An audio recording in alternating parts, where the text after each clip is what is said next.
Have you ever stood at the edge of a field just as the sun slips away and felt as if time itself was holding its breath? There is a moment, barely more than a breath, when the air carries the last warmth of the day, the wheat sways like a golden sea, and the world feels both endless and safe. Beyond that field, hidden beneath the leaning arms of willows, a river winds its way through the heart of a small farming town.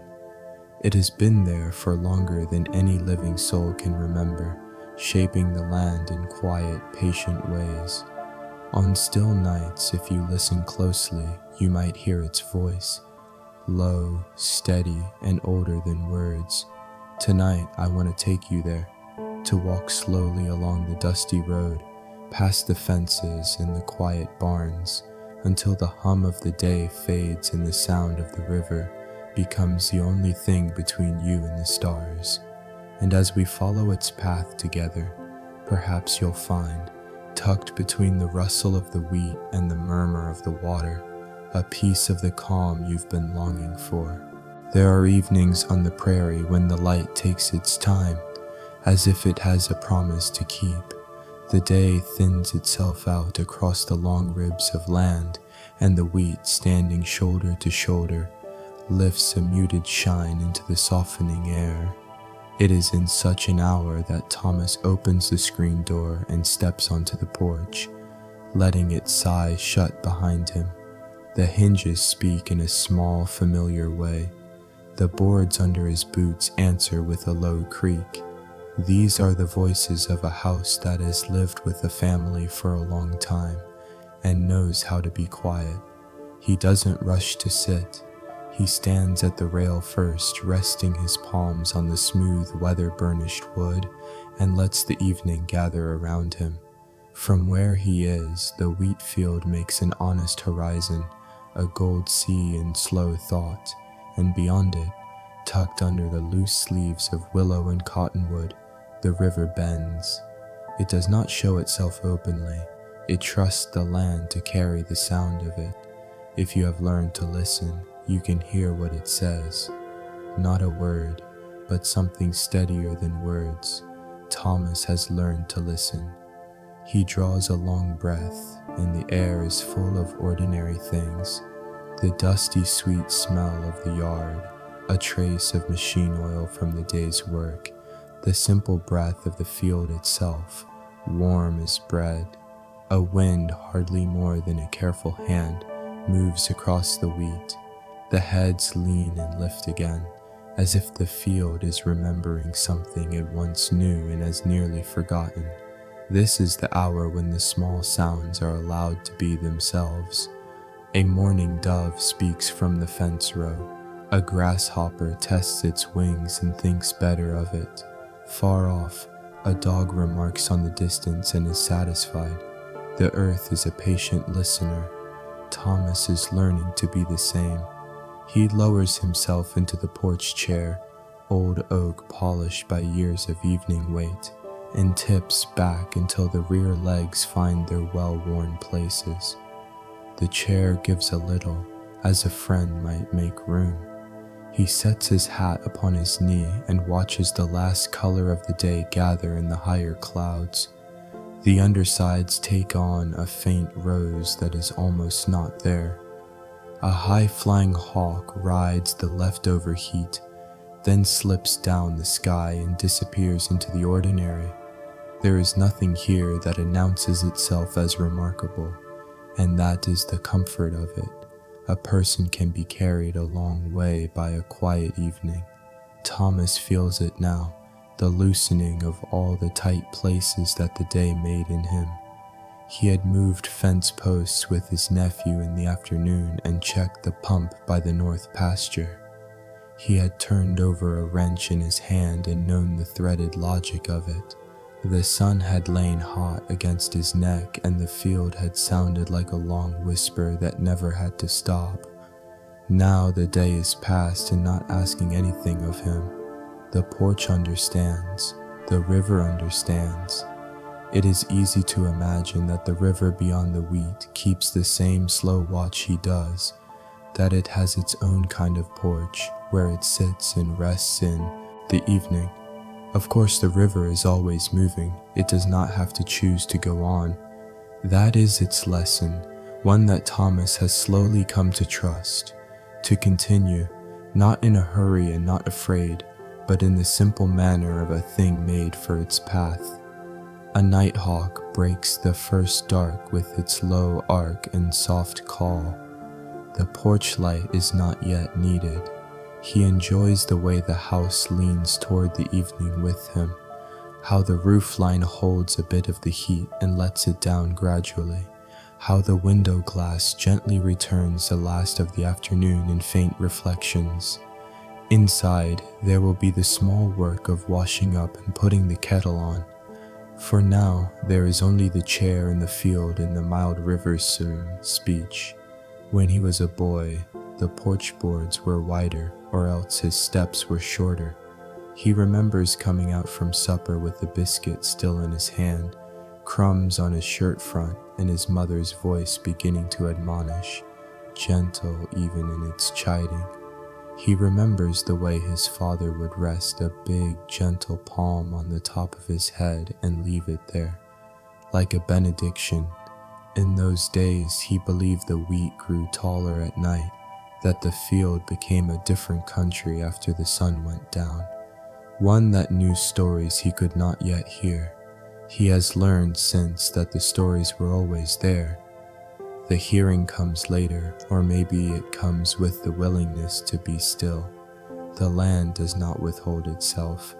It asks us to slow into it. A person can live many years before learning how to sit on a porch and receive the evening as a gift. The first star comes before he sees it. He knows the place in the sky where it will show. When it does, he nods to it, as if greeting a neighbor at a distance. There will be more soon enough, thrown wide across the dark. But this first one is a sort of key. It unlocks the night. The river seems to approve, speaking a little louder in that way it has, the sound carrying across the field with no trouble at all. In the edge places where the farm gives way to willow and willow gives way to water, the frogs begin their plain song. It is not a song for applause. It is what they have to say, and they say it together, and it is enough. He tries the thought of tea and lets it go. The night is tea enough. He lets his shoulders drop the last of the way and watches the edge of the field for fox or deer. He has no need of seeing them. The possibility is company. In the dim, the wheat takes on a smoky color, as if the day were banked like coals in a stove, hot and lasting under its ash. If he were to stand now and walk the packed dirt path to the river, his boots would find the steps by themselves. The path knows him. His stride would settle into its old cadence, and the body would do its remembering. He can feel the cool concentrated there under the trees, how the soil darkens and holds its moisture, how the damp finds the cuffs of a man's pants and leaves a mark. The willows bend in their attentive way, and the river takes the dark into itself without protest, as it takes everything. He is content to sit. He thinks of the wheat grain by grain, how many lives each head will reach, the flour sifted into bread for a kitchen that belongs to some family he will never meet, a loaf broken at a table that knows its own stories. It comforts him to imagine this, the way the field extends its life beyond itself, how the river beyond his river will receive it, how the work of his hands goes on ahead of him and becomes sustenance in places he will never see. A man does not need a sermon for such thoughts. The evening is sermon enough. Now and then the mind tries to turn to its old, busy ways. He allows it and then lets it go. If a worry comes, it comes in a softened shape, the sort of thought that can be set down without argument. There will be time for whatever needs doing when the sun returns. Evening is a kind of trust.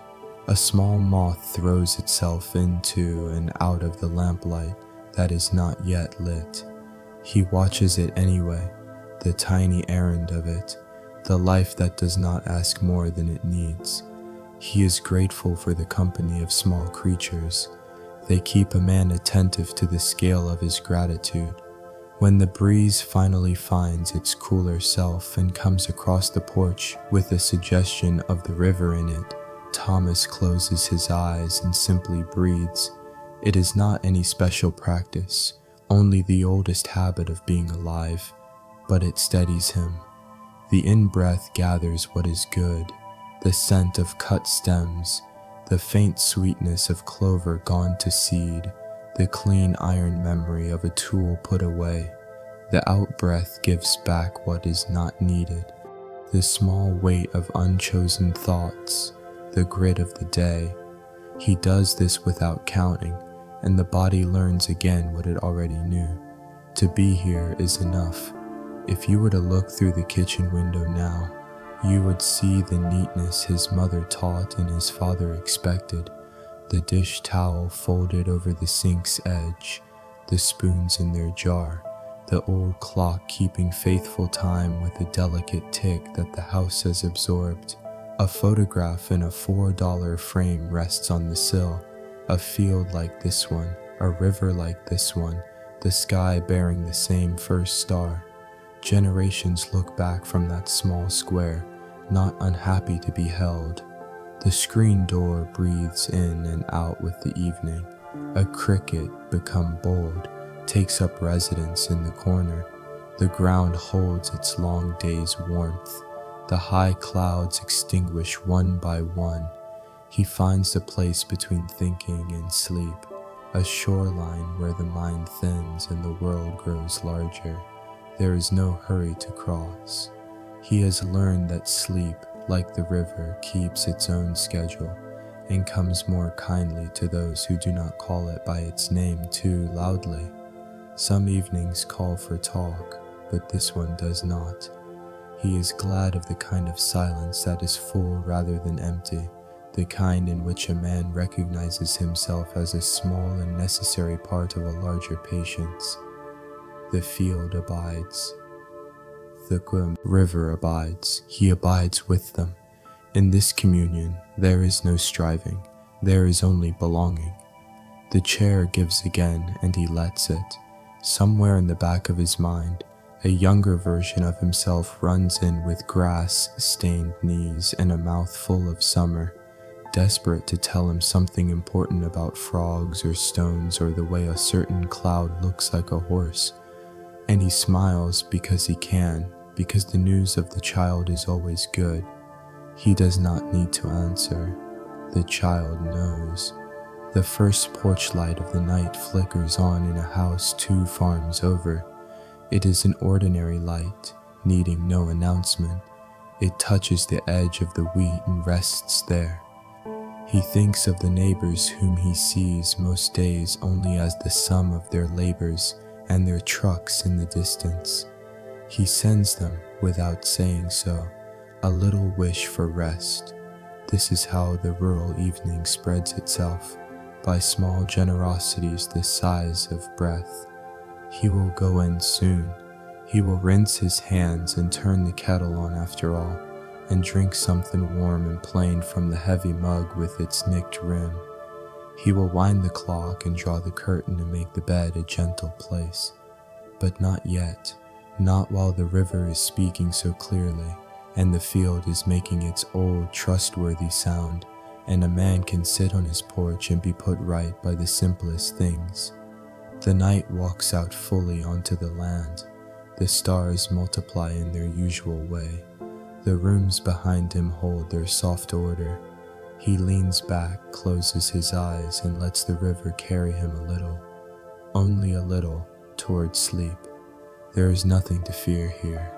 There is the wheat and the water and the quiet shape of a life that has learned, as best it can, the art of staying. And if you listen with him, you might hear what he hears. The world, not asking anything of you, except to rest. The morning after an evening like that one comes quietly, as though it has learned the good habit of entering a house without knocking. Light seeps into the bedroom not in a rush, but in a slow, companionable way, as if it were leaning in from the fields to see if the man inside is awake. Thomas wakes in the way a seedling might, unfolding toward that light with no need for urgency. His breathing has the steady rhythm of someone who has slept the whole night through, even though he had drifted into dreams only a short while before. He sits on the edge of the bed, the floorboards cool under his bare feet. The air smells faintly of the river and of the dry, sweet hay that still lingers from yesterday's work. Outside the window, the wheat is touched with that first slant of gold that belongs to early morning alone. It is the kind of hour when the day is still undecided about what it might become, and a man can live in the comfort of that uncertainty. In the kitchen, the kettle is an old friend, its handle smooth, the whistle gentle. He fills it from the pump, the water running clear and cold over his fingers, and sets it on the stove. The flame catches with a soft sound, almost like the sigh of the porch boards last night. As he waits, he stands by the window and watches a slow mist lifting from the lowest places in the field, the hollows where cool air rests longest. The mist moves not so much in clouds as in threads, winding themselves into the morning like a weaver returning to her loom. He pours tea into a thick-walled mug, the kind that keeps the warmth close. The steam carries the simple scent of leaves and water, nothing more. He takes the mug to the porch and settles again into the same chair, the wood already knowing the shape of his back. From here, the whole day is spread out before him, the field in its quiet rows, the darker line of trees beyond, and somewhere hidden among them, the steady curve of the river. The river's presence is felt more than seen at this hour. Its voice comes in small phrases, just enough to be certain it is awake and going about its work. It moves in the company of birdsong now, the clear, bright call of a meadowlark from the fence post, the quick chatter of swallows tracing invisible lines in the air. These sounds belong to a morning that has no need to announce itself loudly. Thomas sips his tea slowly. He does not plan the day in his mind yet. That will come after the sun is fully risen. For now he lets the warmth in his hand speak to the rest of him, and he listens for what the morning has to say. Some days speak of tasks ahead, of things to mend, rows to check, tools to set in order. Other days speak only of themselves, and he thinks this might be one of those. It is in the soft stretch of such mornings that old memories have room to surface, not pressing, not insisting, just appearing as naturally as the mist over the low ground. He remembers walking with his grandfather down to the river before breakfast on summer days. The air would be thick with the smell of dew on grass, and the water would be dark as slate under the shade of the willows. They didn't always fish. Sometimes they just stood there, looking at the slow current and saying nothing. He learned then that silence, when shared, can be as full as any conversation.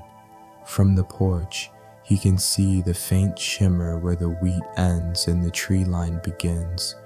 The sun reaches higher, and the mist begins to thin, pulling back into the air until it is gone. This too is a kind of work, quiet, unremarked, but necessary. The world does so many small labors in the early hours, and a man can miss them if he rises too late or hurries too soon. He finishes his tea and rests the empty mug on the rail beside him. His eyes follow the slow bend of shadow across the field as the sun finds its way over the hill. There's a rhythm in the way light replaces shadow and shadow returns again in the evening. It's a rhythm the river keeps too, only in its own language of bends and banks, of deep pools and shallow runs. After a while he stands and stretches, the kind of stretch that isn't for show but simply for the body's sake. He moves down the steps, the grass cool under his soles, and walks the worn path toward the barn. On mornings like this, even the smallest tasks, checking the latch on the barn door, making sure the hens have feed, feel like part of a larger conversation with the land. The barn smells of wood warmed by many summers, of hay that has given up its sweetness slowly, and of the faint, honest scent of animals that belong to the place. Once the simple chores are done, Thomas feels the pull of the river. He doesn't fight it. He takes the long way, past the fence line where wildflowers have claimed their place. Queen Anne's lace holds its white umbels toward the sun, and a few stubborn purple asters bloom early, their color deep against the pale grasses. The air here feels different, thicker, cooler, the way air changes when you are moving toward water. The path to the river is lined with willows whose branches lean toward one another, making a green tunnel. Sunlight filters through in shifting shapes, dappling the ground in patterns that change with every breath of wind. He passes under this canopy slowly, his hand brushing against the slender leaves. There's a scent here that belongs only to riversides, a mixture of damp earth, leaf mold, and something almost metallic from the stones that lie under the current. When he reaches the bank, the river is exactly as he hoped it would be, neither hurried nor still, moving with that particular calm that comes from knowing one's own course. The surface catches the sky in fragments, each one shifting as the water moves. Along the far side, a heron stands so still it might be mistaken for a carving, its long reflection trembling in the ripples. Thomas sits on a flat stone that has been here for longer than his family has lived on the farm. He leans forward, resting his forearms on his knees, and watches the river without the need to name or measure what he sees. Time feels wide here. The minutes do not press forward so much as open around him, giving him space to simply be. Somewhere upstream, a branch slips into the current and begins its slow journey, turning gently as the water carries it along. He watches it disappear around the bend, knowing it will pass places he'll never see, and yet in some quiet way it belongs to this morning as much as he does. A breeze comes down the length of the water, lifting the hair at his temples. It carries with it the scent of wheat from the fields above, mingling with the damp smell of the riverbank. This mingling feels like the whole truth of his life here, the land and the water meeting, neither more important than the other, each completing the other's work. He stays until the sun clears the tops of the trees and the light grows warmer, touching the back of his hands.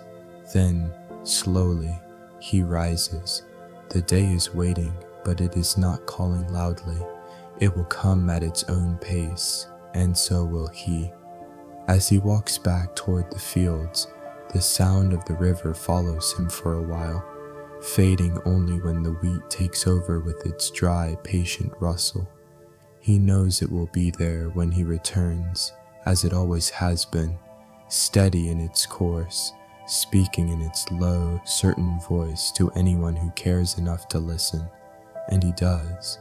He always will. There are days when the light seems to begin long before the sun appears, as if the earth itself has decided to wake early and stretch.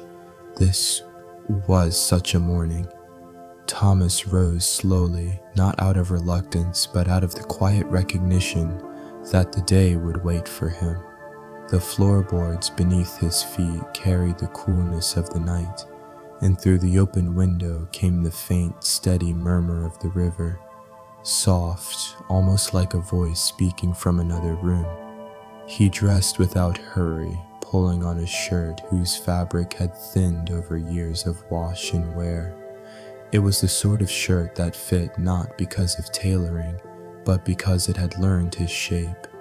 In the kitchen, the kettle took its place on the stove, and the familiar scent of tea began to weave itself into the air. He stood for a while with both hands wrapped around the mug, feeling the warmth pass into his palms, the steam touching his face like a gesture of welcome. Outside, the sky had not yet chosen its color. A pale silvery blue stretched above the wheat, and in that soft light, every head of grain seemed to lean toward the morning. Beyond the far edge, the trees by the river stood dark and close, keeping their secrets in the folds of their branches. Thomas knew those trees the way one knows an old neighbor, by the shape of their shadows, by the way they hold their ground in every kind of weather. He set off along the dirt path that led through the field. The earth underfoot was firm, still holding the cool of night. Each step pressed a faint mark that would fade as the day warmed. He liked the thought that nothing he left behind would last too long, that the land was patient in taking things back. As he walked, his mind wandered to mornings from his boyhood, when he would follow his father out to the field before the heat set in. His father seldom spoke at length. His words were like the seeds he planted, given sparingly, but with care. They would check the rows together, stooping to examine the young shoots, their hands moving over the soil as if it were something fragile. Thomas had learned early that tending the land was not only about work, but about attention, about knowing what had changed since yesterday, what needed to be done, and what could be left alone. The river came into view through a break in the trees, its surface still touched by the shadows of morning. A thin mist hovered above it, rising in lazy threads that caught the first hints of gold from the sun. He stepped closer to the bank and felt the familiar coolness that lived in the air here, a coolness that seemed to come not from temperature alone, but from the slow breathing of the water itself. He found a seat on a weathered log that had long ago surrendered its bark. Its surface was smooth, shaped by seasons of rain and sun. Sitting there, Thomas let his eyes follow the current downstream, where the river bent out of sight. He liked to think that somewhere beyond that bend, the water was passing over, stones he had never seen, moving under branches that leaned so low they almost brushed its back. There was comfort in knowing that the river's life extended far beyond the reach of his own. For a long time he did nothing but listen.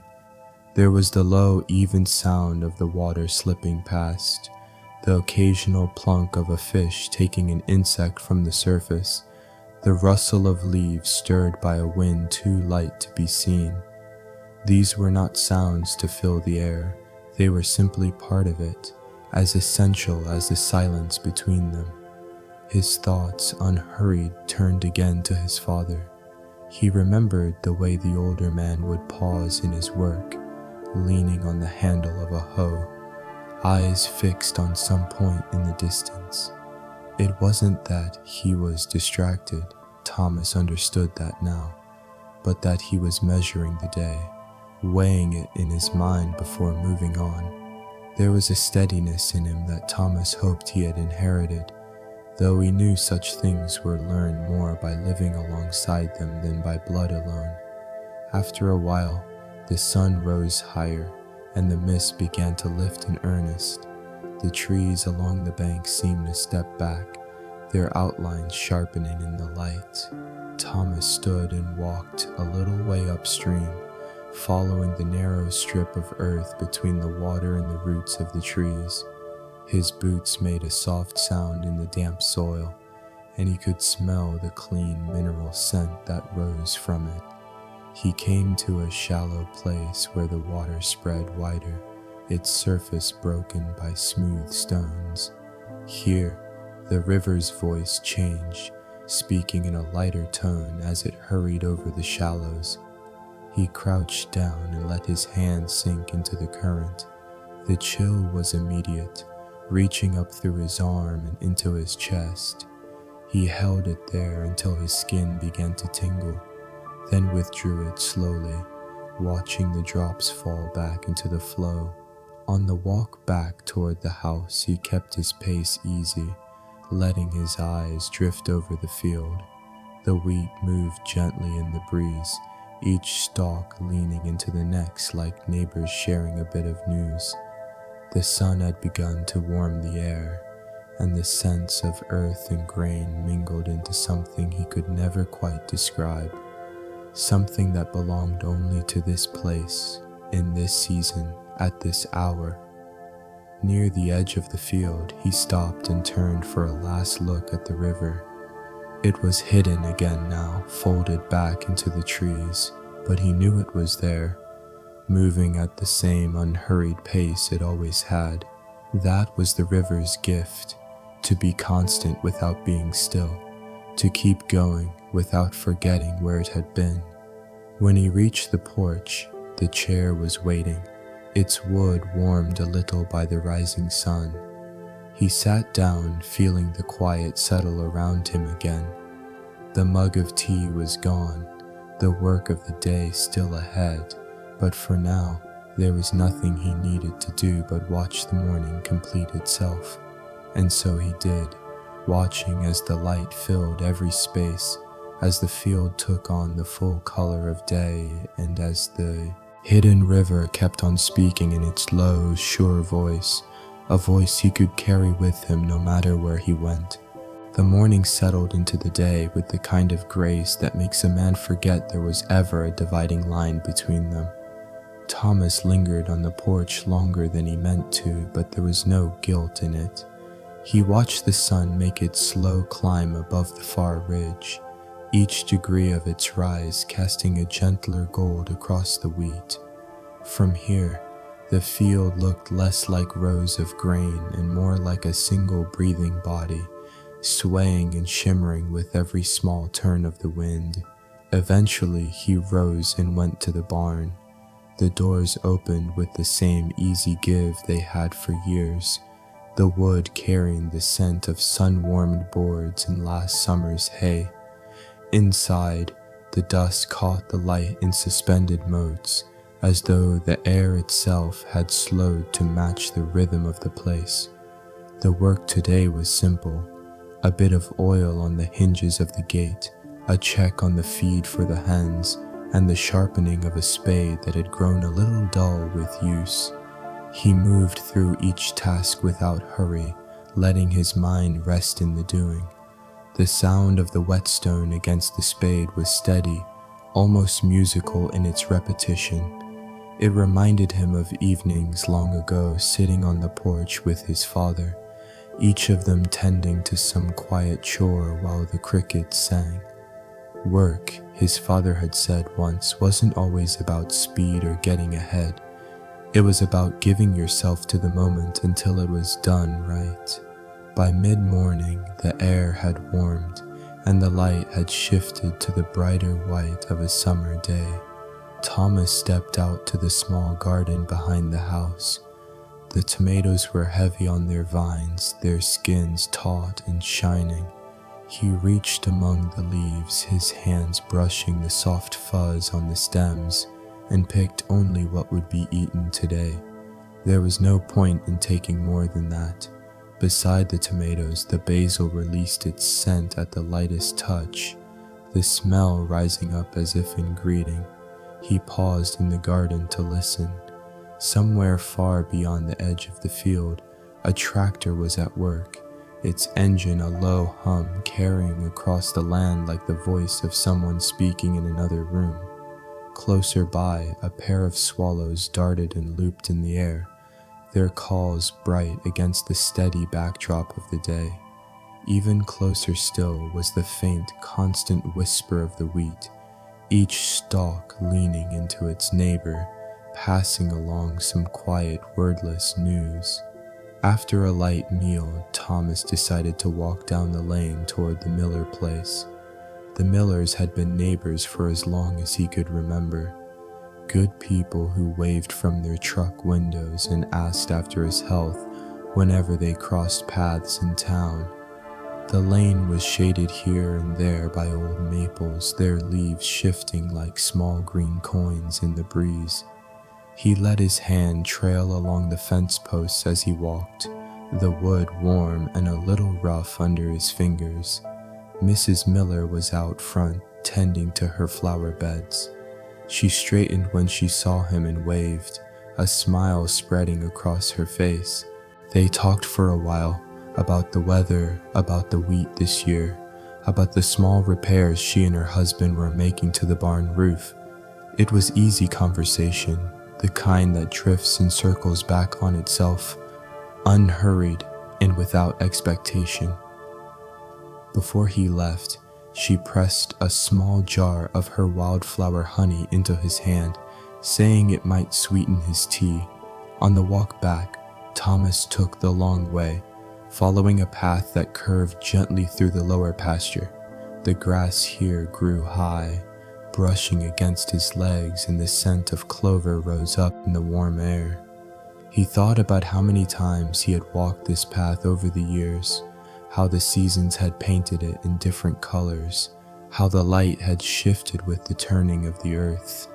It felt good to be part of something so constant. By the time he reached the house again, the sun was leaning toward afternoon. He set the honey on the kitchen shelf and poured himself a glass of cool water from the pump. The water had the taste of stone and shadow, a taste that was as much a part of the land as the wheat or the river. Later, as the heat began to ease, Thomas found himself drawn once more toward the water. The river seemed to ask for company in the later hours of the day, when its surface softened under the fading light. He walked slowly down the familiar path, the willows already casting long shadows over the banks. The river met him with its usual calm, the current sliding by as if it had been waiting for him. He sat on the same flat stone as before, watching the way the sun caught the ripples, breaking the light into fragments that moved together and apart again. A pair of dragonflies hovered above the surface, their wings catching the last glints of the day. He thought about the honey in the kitchen, about Mrs. Miller's smile, about the way the wheat had shifted in the breeze that morning. He thought about how each small thing was a kind of thread, and how together they wove the fabric of his days. It was not a fabric of grand patterns or bold colors, but of soft, sturdy weave, the kind that lasted, the kind that could be trusted to keep out the chill. The air cooled as the sun dipped lower, and the river's voice grew softer, as if matching the closing of the day. Thomas stayed until the first evening star appeared, then rose and walked back toward the house. The field was a darker gold now, and the porch light glowed faintly, a beacon in the gentle dim. Inside, he boiled water and stirred a spoonful of honey into his tea. The sweetness was mild, not insistent, the way kindness often is. He carried the mug to the porch and sat in his chair, watching the day's last light fade from the sky. There was nothing left to do now but sit, listen, and let the quiet settle over him like a familiar quilt. The river, the wheat, the steady rhythm of breath, all of it held him in the same safe way, and somewhere between one sip and the next he felt the weight of the day slip away, leaving only the calm that comes when a man is exactly where he belongs. By mid-morning, the sky had taken on a softness that Thomas had learned to recognize. It was not the bright, unbroken blue of high summer, but a pale, shifting hue, like the underside of a dove's wing. Thin clouds moved lazily from west to east, their edges beginning to gather and thicken. The air had that quiet weight to it, the kind that made a man think of rain before the first drop ever touched the ground. He was sitting at the kitchen table finishing his second cup of tea when he heard the first gentle tap of water against the window. Not a sudden burst, not even enough to blur the glass, just a light, deliberate sound, as if the day were announcing its change in the most polite way it knew how. He set the mug down and went to the porch, leaning one shoulder against the frame of the door. The wheat stood steady under the dimming light, its gold deepening as the clouds drew closer together. Rain on a wheat field is a language Thomas has always understood. It speaks not in sentences but in rhythms, a soft patter that begins without ceremony, then finds its way into the steady repetition of need and return. The air was warmer than he expected, carrying the faint scent of soil turned richer by the moisture. He stepped out, letting a few drops touch his sleeves, the fabric darkening in small, irregular circles. Some men hurry to shelter at the first sign of rain. Thomas has never been one of them. He stayed on the porch until the sound deepened, the drops growing closer together, each one adding its note to the quiet song of the day. Beyond the field, the line of willows by the river blurred in the silver haze. It was as if the land and sky had decided to soften their edges, agreeing to meet halfway. The rain brought with it memories, as it often did. He thought of a morning long ago when he was no more than 10 years old, waking to the sound of rain on the roof above his small bedroom. His father had been in the kitchen, his voice low as he spoke to Thomas's mother. The work in the field would have to wait. The ground needed the rain, and they would not hurry it along. Thomas had eaten breakfast slowly that day, watching droplets race each other down the window, their paths twisting and crossing before vanishing at the sill. Now, standing on his porch with years between then and now, the rain still felt like permission to pause, to listen, to be. The field seemed to bow under the gentle weight of it, each stalk bending without complaint, then lifting again as if to welcome the next drop.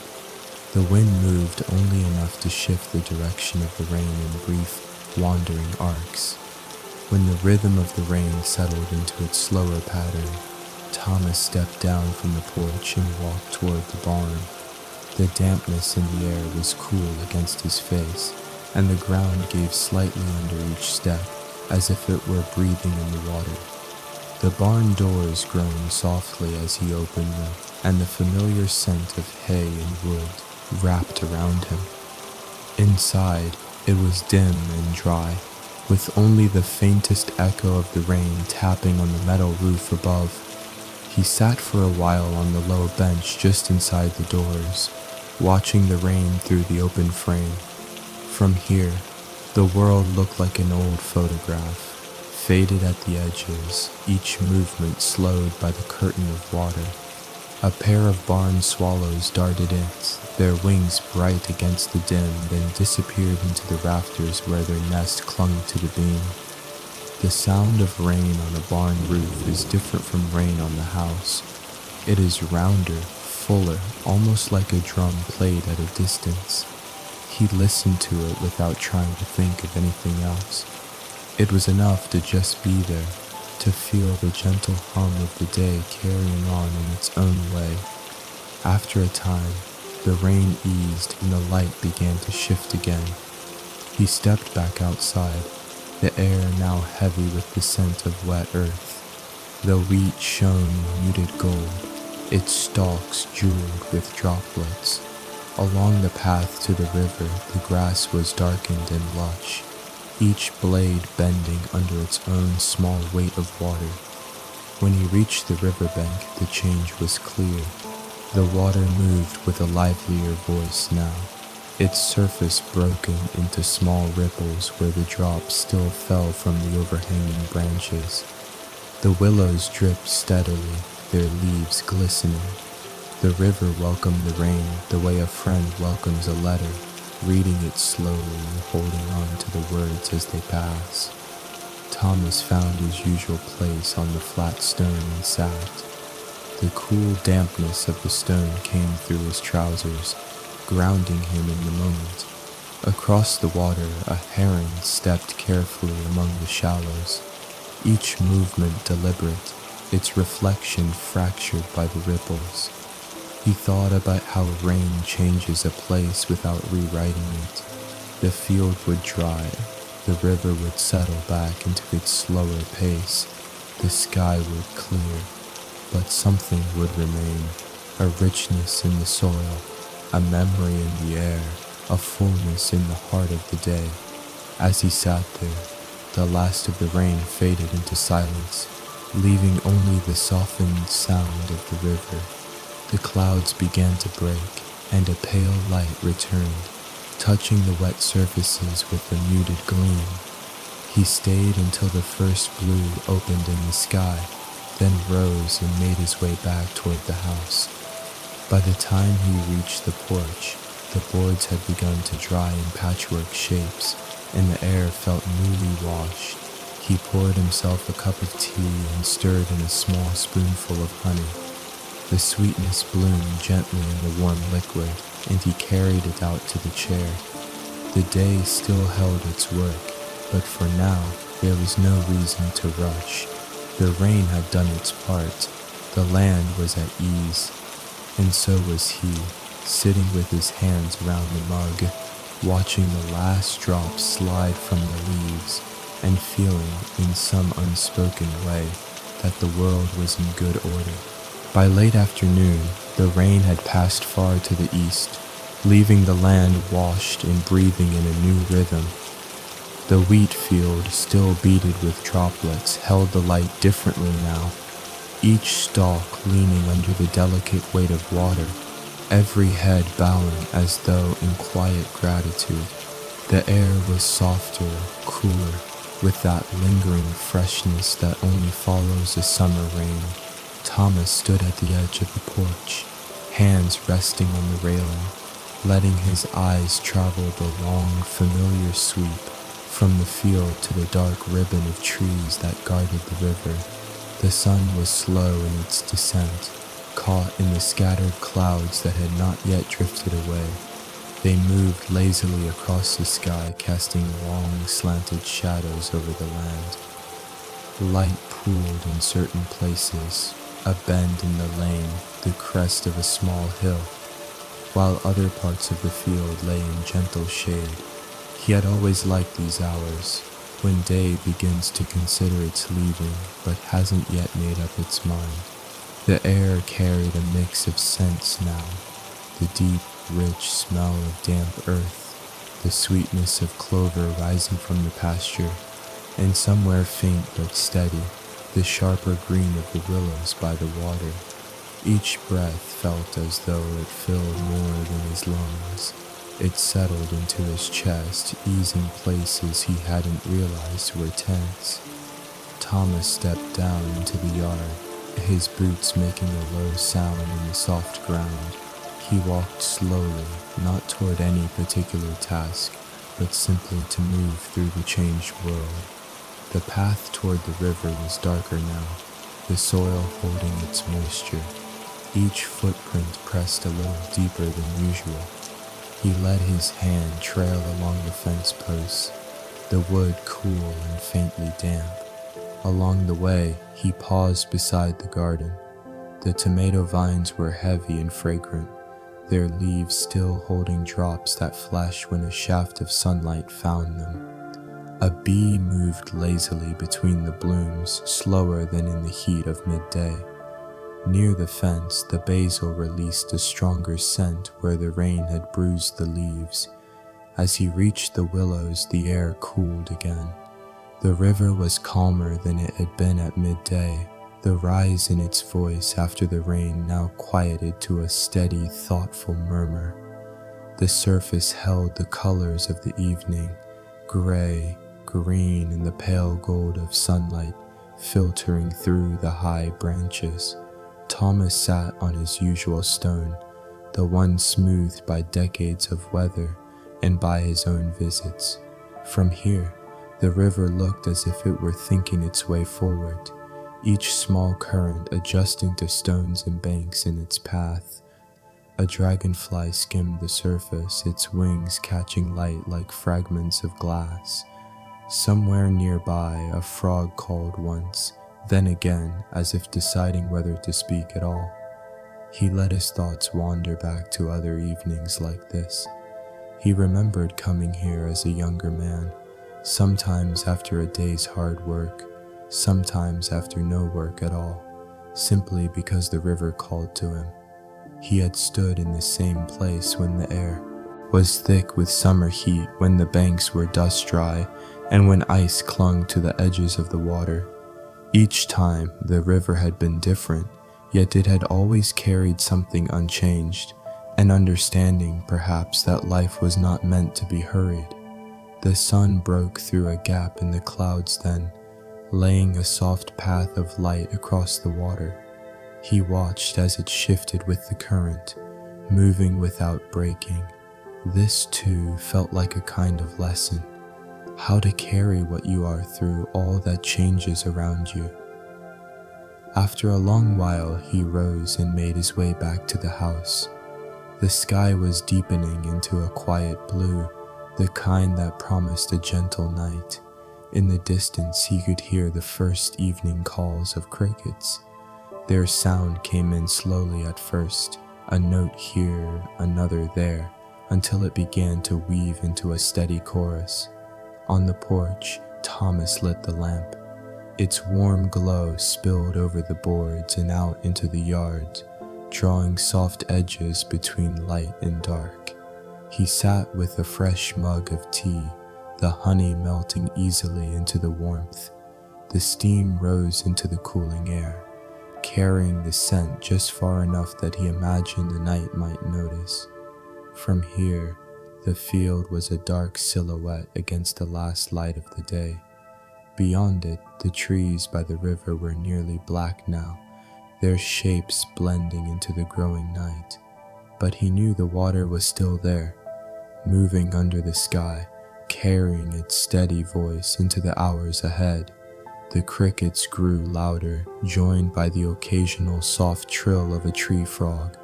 Somewhere down the lane, a neighbor's dog barked once, then settled. The sounds were not intrusions. They were part of the night's fabric, stitched in among the spaces where silence could rest.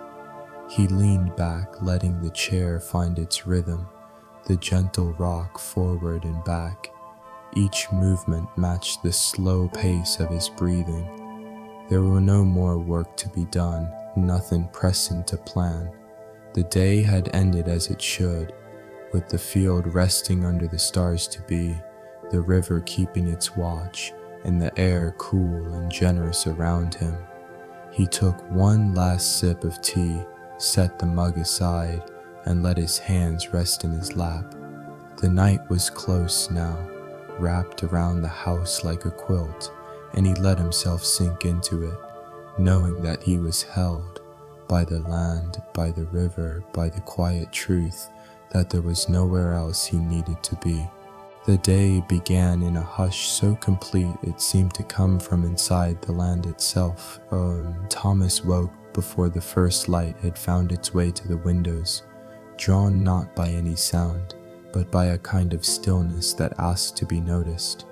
The air in the room was cool, carrying the faintest trace of river damp, as though the night had kept the windows open just enough for the water to lend its breath to the house. He moved quietly, not wishing to disturb the peace that seemed to hold everything in place. The floorboards underfoot were cool and smooth, worn to a soft grain by decades of morning steps. In the kitchen, he lit the small lamp on the table. Its glow was gentle, falling over the plain shapes of the room, the mug waiting beside the kettle, the folded dish towel on the counter, the clock ticking in its patient way. When the kettle began its low hum, he poured the hot water over the tea leaves and watched the steam curl upward, taking its time to vanish. The scent rose slowly, filling the small space with warmth that seemed to settle into his chest before he'd even taken a sip. He carried the mug to the porch, the screen door whispering shut behind him. Outside, the world was wrapped in a pale silver fog. The wheat fields were still there. He knew they were, but they had given up their sharp edges to the mist. It was as if the land had decided to rest a little longer, letting the morning build itself gently. Even the nearest fence post was softened, its shape just a suggestion. Beyond that, the trees by the river were little more than shadows in a painting washed with water. He sat in his chair, the mug warm between his hands, and listened. There was no bird song yet, no wind to stir the leaves. Even the river, usually steady in its voice, seemed to have lowered its tone, speaking in whispers muffled by the fog. It was not the silence of absence, but the silence of something alive and waiting. Thomas thought about how many mornings he had seen here, clear and bright, heavy with heat, or scattered with the sparkle of frost. And yet this quiet, fog-laden dawn was among his favorites. It carried a gentleness that asked nothing of him, that seemed to hold him in the same way it held the land, without condition or demand. As he sipped his tea, he remembered walking to the river in the fog as a boy. On those mornings, the path felt different, as if it were leading him into a place that might disappear if he turned back too soon. The sounds were closer then, the drip of moisture from the willows, the small splash of a fish rising near the bank, and every step felt like a discovery, even if he'd walked that same way 100 times before. Now, as a man, he felt the same steady pull to rise and go. He set the empty mug on the railing and stepped down into the yard, his boots pressing into the damp grass. The world felt softened underfoot, as if the earth itself were cushioning his steps.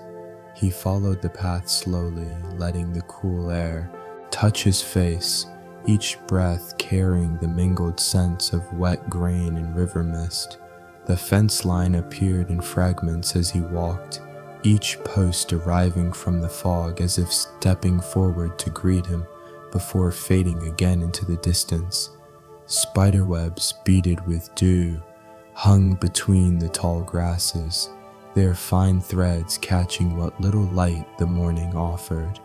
When he reached the willows, the fog thickened and the river was almost invisible until he was standing right beside it.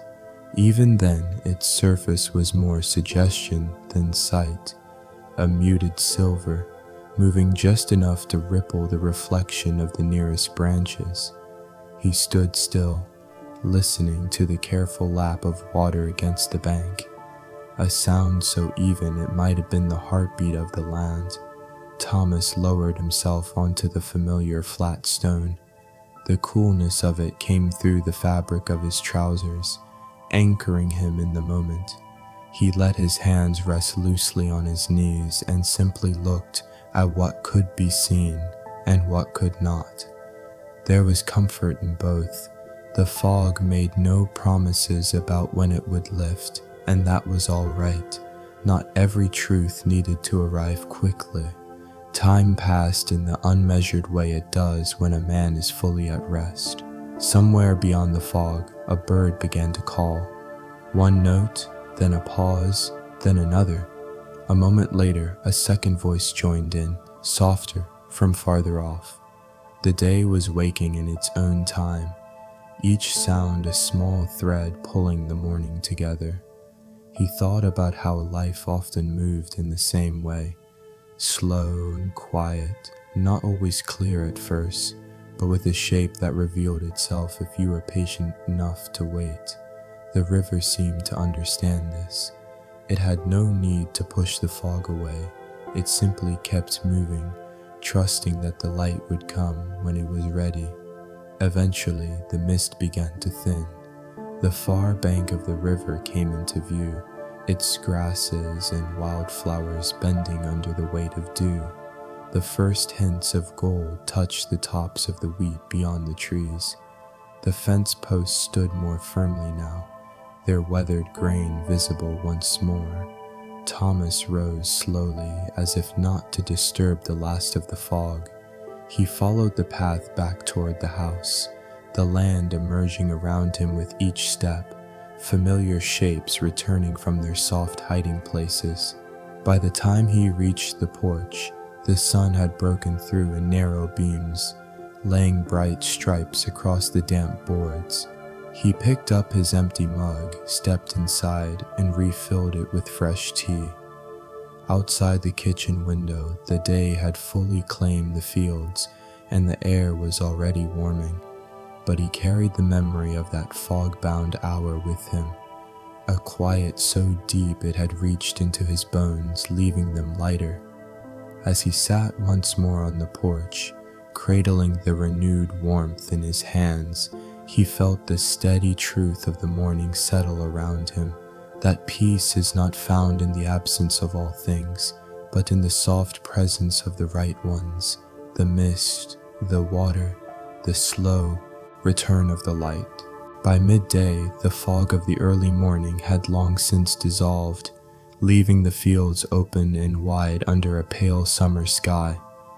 The light had softened into that kind of gold that does not hurry, the kind that drapes itself over the land as though it means to stay a while.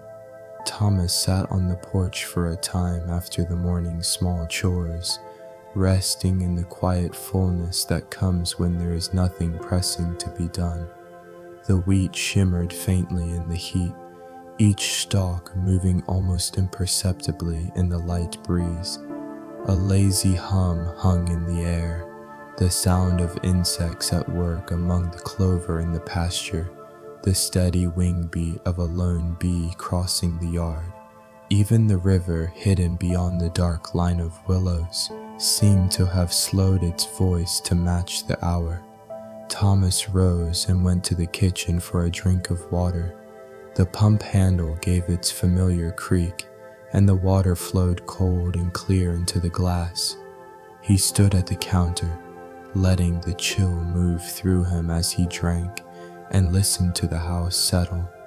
The slow ticking of the wall clock, the soft groan of wood adjusting in the warmth, the faint flutter of a curtain lifting at the open window. These were the sounds of a home at ease. Stepping back outside, he decided to take the long way to the garden. The grass in the yard was dry at the tips now, the dew of morning only a memory, and each step sent up the faint scent of sun-warmed green. He paused at the fence to look over the rows of vegetables. The beans had begun to curl their vines higher along the stakes, and the squash leaves stretched broad and deep green, shading the soil beneath. In the far corner, the first few sunflowers had opened, their faces turning toward the steady light. He bent to pick a handful of ripe tomatoes, their skins warm from the sun and giving slightly under his touch. The simple act reminded him of summers long ago, when his mother would send him out with a basket to gather what was ready for lunch. She'd place the tomatoes on a plate, slice them thick, and sprinkle a bit of salt from the old tin shaker. It was a taste he had never forgotten, bright, full, and tasting somehow of more than just the fruit itself. Carrying his small harvest, he walked down the path that led past the pasture and toward the open field. The breeze had grown gentler, brushing against him with just enough cool to ease the warmth of the sun. He could see the shimmer of the river in places through the trees, flashes of light where the water caught the sky. A red-winged blackbird rose suddenly from the fence line, its wings flashing their bright markings before it disappeared into the higher air. At the field's edge, Thomas stopped and stood for a while. The wheat moved in slow, collective waves, the kind that pass without a sound you can name. Overhead, a hawk traced lazy circles, hardly shifting its wings. The stillness of the moment was not empty. It was filled with the quiet labor of the land, the growth that goes on without asking to be noticed. After some time, he made his way toward the shade of the willows. The coolness there was immediate, wrapping around him like a familiar garment. He could hear the river more clearly now, its tone low and even, like a conversation that has gone on so long, it no longer needs many words. He settled on his usual stone, setting the tomatoes beside him, and leaned forward with his elbows on his knees. The light on the water was different at midday, brighter, sharper, but still softened by the shifting leaves overhead. Small fish darted in the shallows, their movements quick and certain.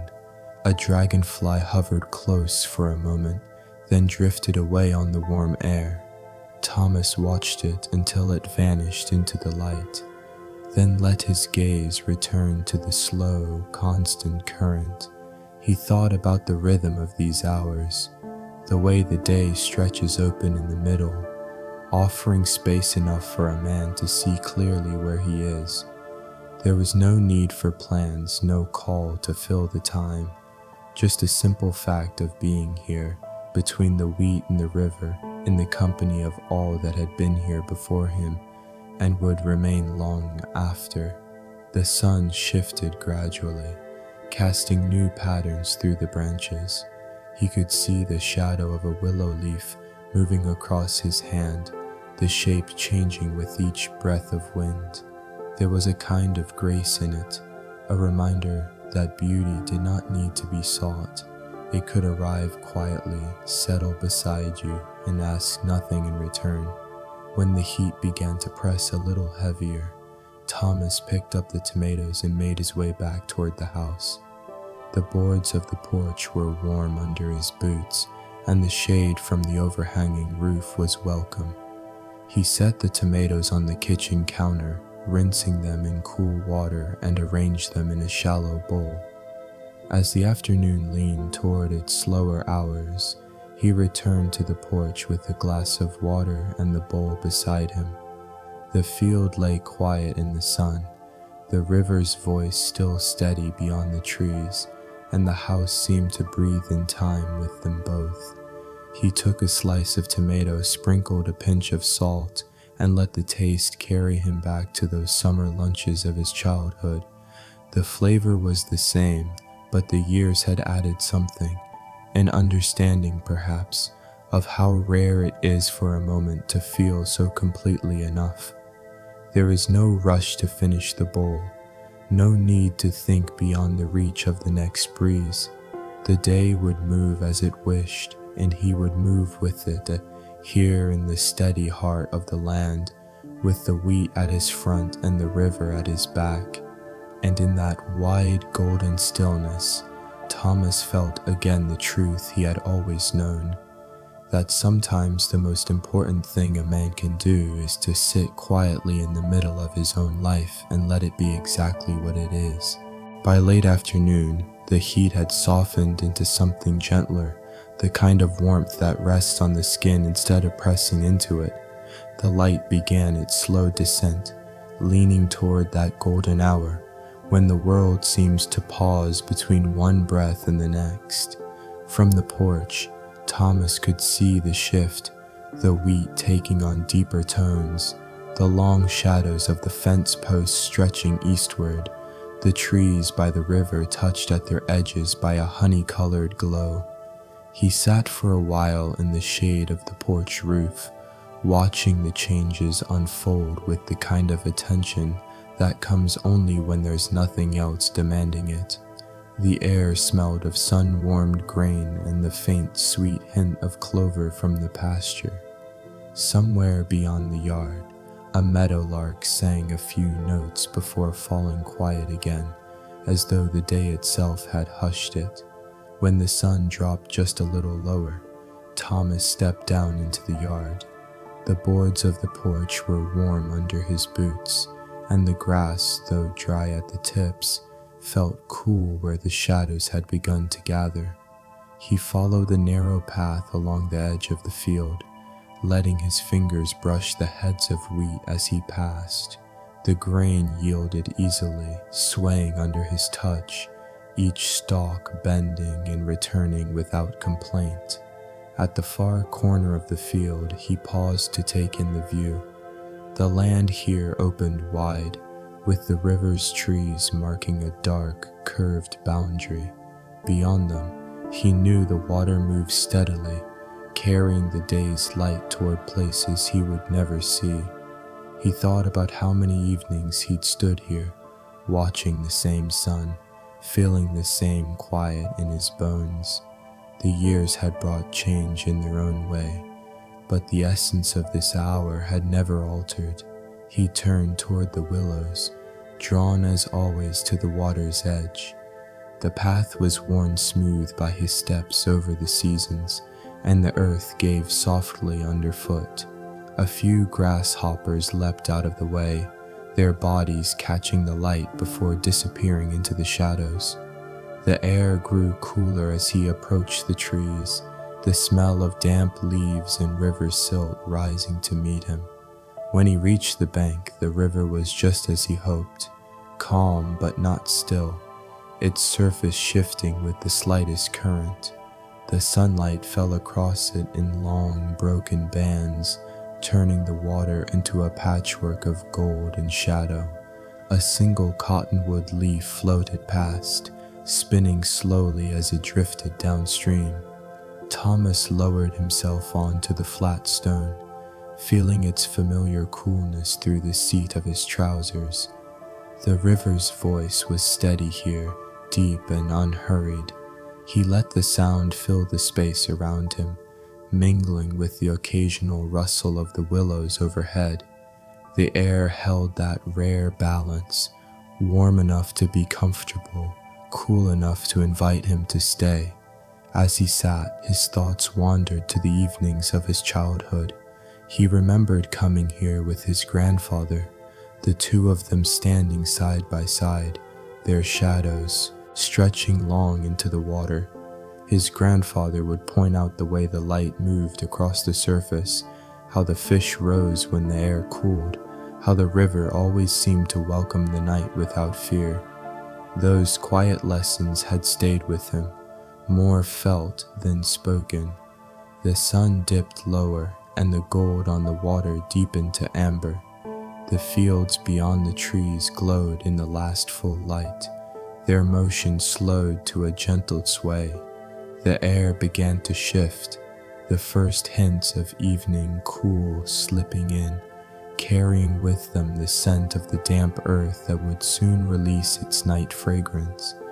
He stayed until the shadows from the far bank reached his side of the river, the light above turning soft and blue. A cricket began its evening song, joined by another, and soon the two were weaving a steady rhythm into the fabric of the hour.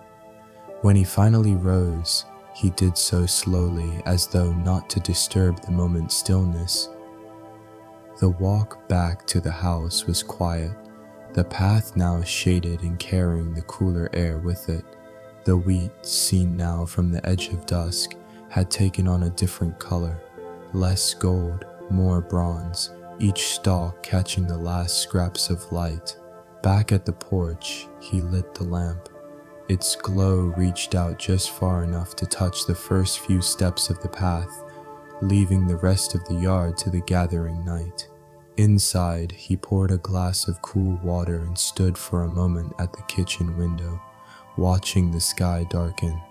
The first star appeared over the ridge, faint at first, then steady. He carried the glass back outside and settled once more into his chair.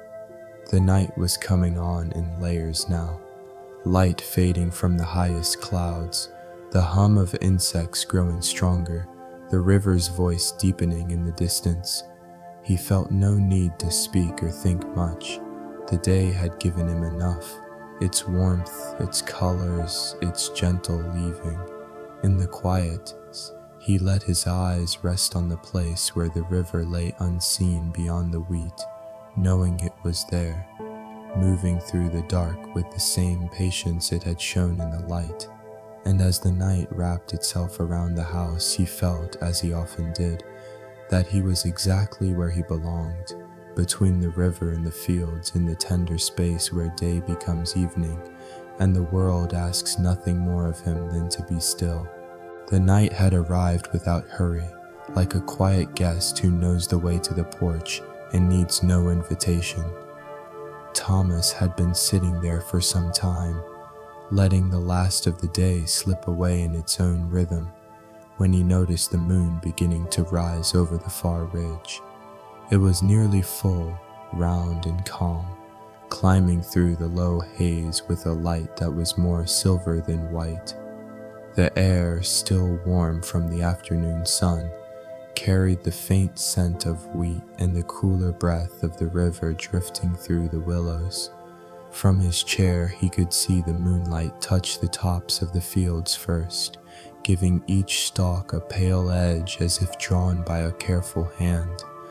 The wheat no longer shimmered in gold, but in quiet tones of pearl and gray, its movement subtle in the night air. The fields had lost none of their presence. They had only changed their voice, speaking now in whispers meant for the dark. Thomas rose and stepped down into the yard. The boards of the porch held a trace of the day's warmth, but the grass was cool beneath his boots.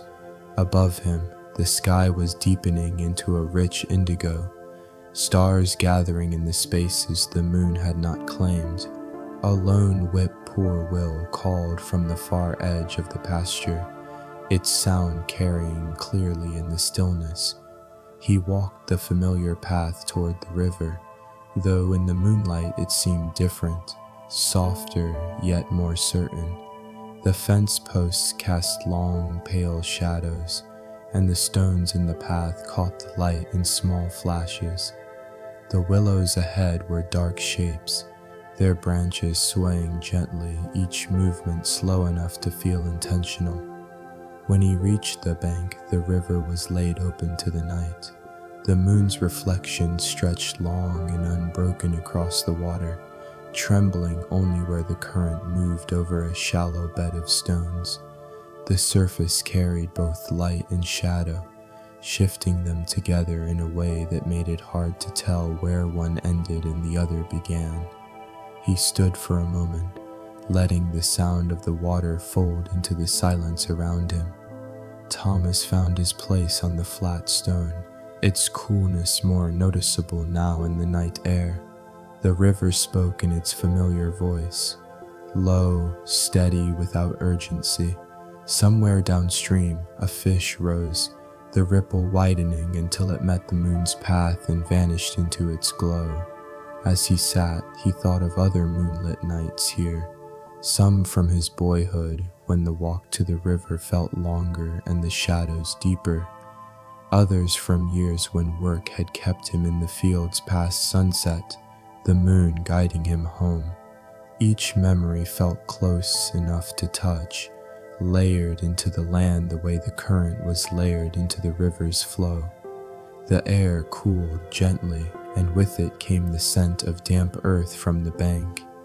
The crickets had begun their steady chorus, joined now by the faint, high trill of tree frogs in the distance. These sounds did not compete with the river. They wove themselves around it, making a single quiet music for the night. Thomas leaned, back on his hands, tilting his face toward the sky. The moonlight softened everything it touched, the worn boards of the fence, the bend of the willow branches, even the lines of his own hands. It was a light that made no demands, that revealed without insisting. A breeze moved along the river then, carrying a faint rustle through the wheat beyond the trees. It was a sound he could feel as much as hear, like the gentle brush of a sleeve in passing. The moment seemed to gather itself there, river, field, moon, and air, each holding its place without pressing against the other. After a long while, Thomas rose and began the slow walk back to the house. The moon followed him, casting his shadow long and slender across the yard. From the porch, the lamp's warm glow welcomed him, but he paused before stepping inside, turning once more toward the fields. They lay quiet under the moon, the river unseen but still speaking softly from its place beyond the trees. In that silver light, the land felt both vast and close, like something known by heart yet never fully finished in its telling. He went inside, filled the kettle and set it on the stove. While the water heated, he stood by the open window, listening to the night's even breath. When the tea was ready, he carried it back out to the porch and settled again into his chair. From here, he could see the moon climbing higher, its light spilling across the fields and over the roof of the barn. The sound of the river drifted to him in easy intervals, like the turning of a page. He sipped the tea slowly, letting the warmth anchor him while the night spread itself wide around him. There was nothing left to do now, no work, no planning, no thought of tomorrow. Only the moon, the wheat, the steady current, and the quiet that held them all together. And in that stillness, Thomas felt what he always hoped to feel on nights like this, the deep, quiet certainty that he was exactly where he was meant to be. The morning carried with it a different kind of air, the sort that quietly declares the first turn toward autumn. Thomas noticed it the moment he woke, even before he rose from bed. The room felt a shade cooler, the kind of cool that made him pull the quilt a little closer for a moment before pushing it back and swinging his feet to the floor. The light seeping through the curtains was softer, gentler, as if the sun had not yet shaken off its own slumber. He dressed in the easy rhythm of long habit, pulling on a flannel shirt that still smelled faintly of cedar from its months in the wardrobe. In the kitchen, the kettle waited where he'd left it, and soon the sound of water heating filled the room with its low, steady hum. While it boiled, he opened the back door. The air that entered was crisp enough to carry a faint scent of wood smoke from somewhere down the road, mingling with the earthier smells of damp soil and fading grass. When the tea was ready, he poured it into his thick mug and stepped out onto the porch. The boards felt cool under his boots. From here, the view of the wheat field was changed, not in shape, but in color. The gold was deeper now, richer, with hints of bronze where the morning light touched the edges of each stalk. Over the pasture, a thin veil of mist clung low to the ground, reluctant to lift just yet. Beyond it, the line of willows and cottonwoods by the river showed the first signs of the season's shift. A scattering of yellow leaves caught in their branches, a few already drifting down to rest against the grass. The air was so still that each leaf's descent seemed deliberate, as if the tree had thought carefully before letting it go. Thomas took his first sip of tea and let the warmth settle through him. The steam curled upward, catching the light, and he thought of other first mornings of autumn, some from years when the fields were fuller, others from seasons when the yield was leaner. But always, there had been the same quiet arrival of change, not a sudden turns, but a gentle leaning toward what would come. He decided to walk the path to the river before the day's work began. The grass along the fence row was damp with dew, darkening the leather of his boots where it brushed against them. The air carried the dry rustle of late summer weeds, their seed heads nodding heavily.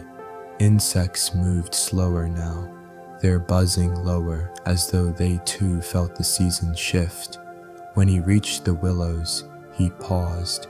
A few leaves turned bright yellow, floated lazily on the current. The river itself seemed calmer this morning, the surface smooth except for the faint rings where fish rose to feed. The water reflected the softened blue of the sky with the pale gold of the trees stitched along the edges. Thomas stepped onto the familiar flat stone and sat. The stone was cool beneath him, and the air here carried the fresh, mineral scent of the riverbank. He ran his fingers over the smooth surface of the rock, thinking of how many years it had held him like this. Through hot summers, muddy springs, and the first days of autumn like this one, the river's voice was steady but low, as if it too felt the weight of the changing season. From somewhere upstream came the faint splash of a turtle slipping from a log into the water.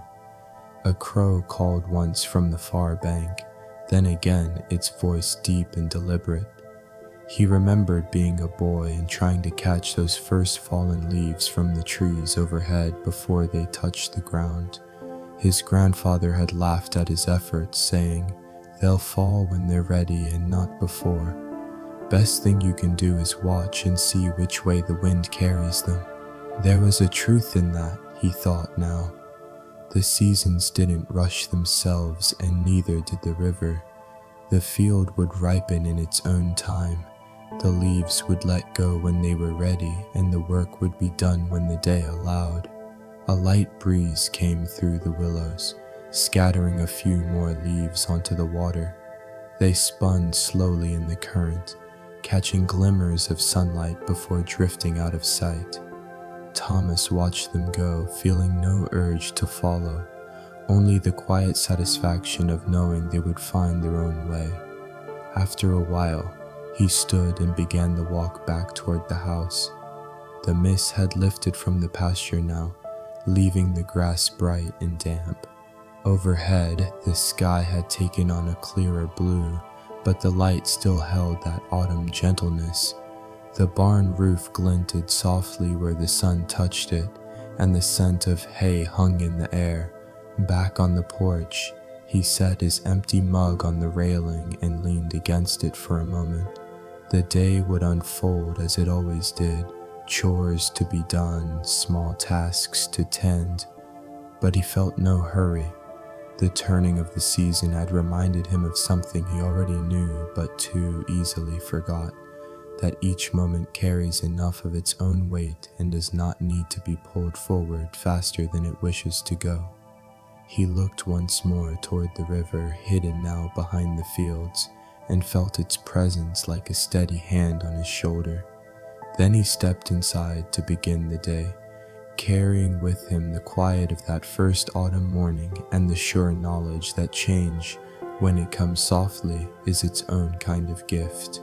The afternoon light had begun to tilt, leaning toward that hour when the world grows quieter without anyone asking it to. The sun was still warm, but its warmth had softened, and the gold it cast over the land seemed thicker, as if it were poured slowly from a jar. From his porch, Thomas could see how the wheat had deepened in color since morning, the bronze undertones catching and holding the light. The air itself felt heavier in the best way, like a blanket spread gently over the fields. He had spent the earlier part of the day tending to small, unhurried work, straightening a row of fence posts by the pasture, sweeping the porch steps clear of leaves, stacking a few pieces of wood in the shed for the cooler nights that would be coming. It was work that didn't demand speed, only attention, and he had given it gladly. Now, with the tools put away and the chores behind him, there was nothing to do but notice the day's slow unwinding. A light wind moved through the yard, carrying the dry, papery sound of leaves shifting in the cottonwoods by the river. More leaves had turned since the morning, pale yellows and the faintest reds showing along their edges, and a few had let go, spinning gently to the ground. In the lower pasture, the grass shimmered in waves, bending with the breeze.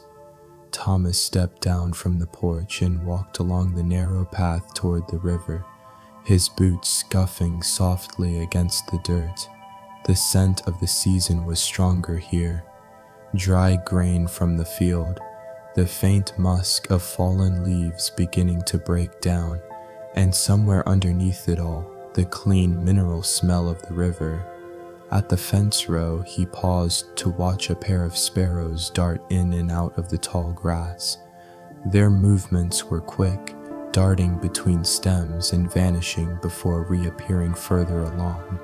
Above them, a hawk traced its slow, steady circles, its shadow passing in and out of the wheat without disturbing it.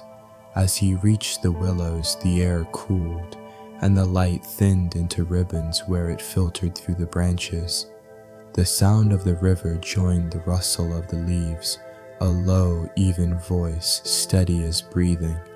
Thomas felt the difference in the ground here, the soil softer underfoot, still holding moisture from the last rain.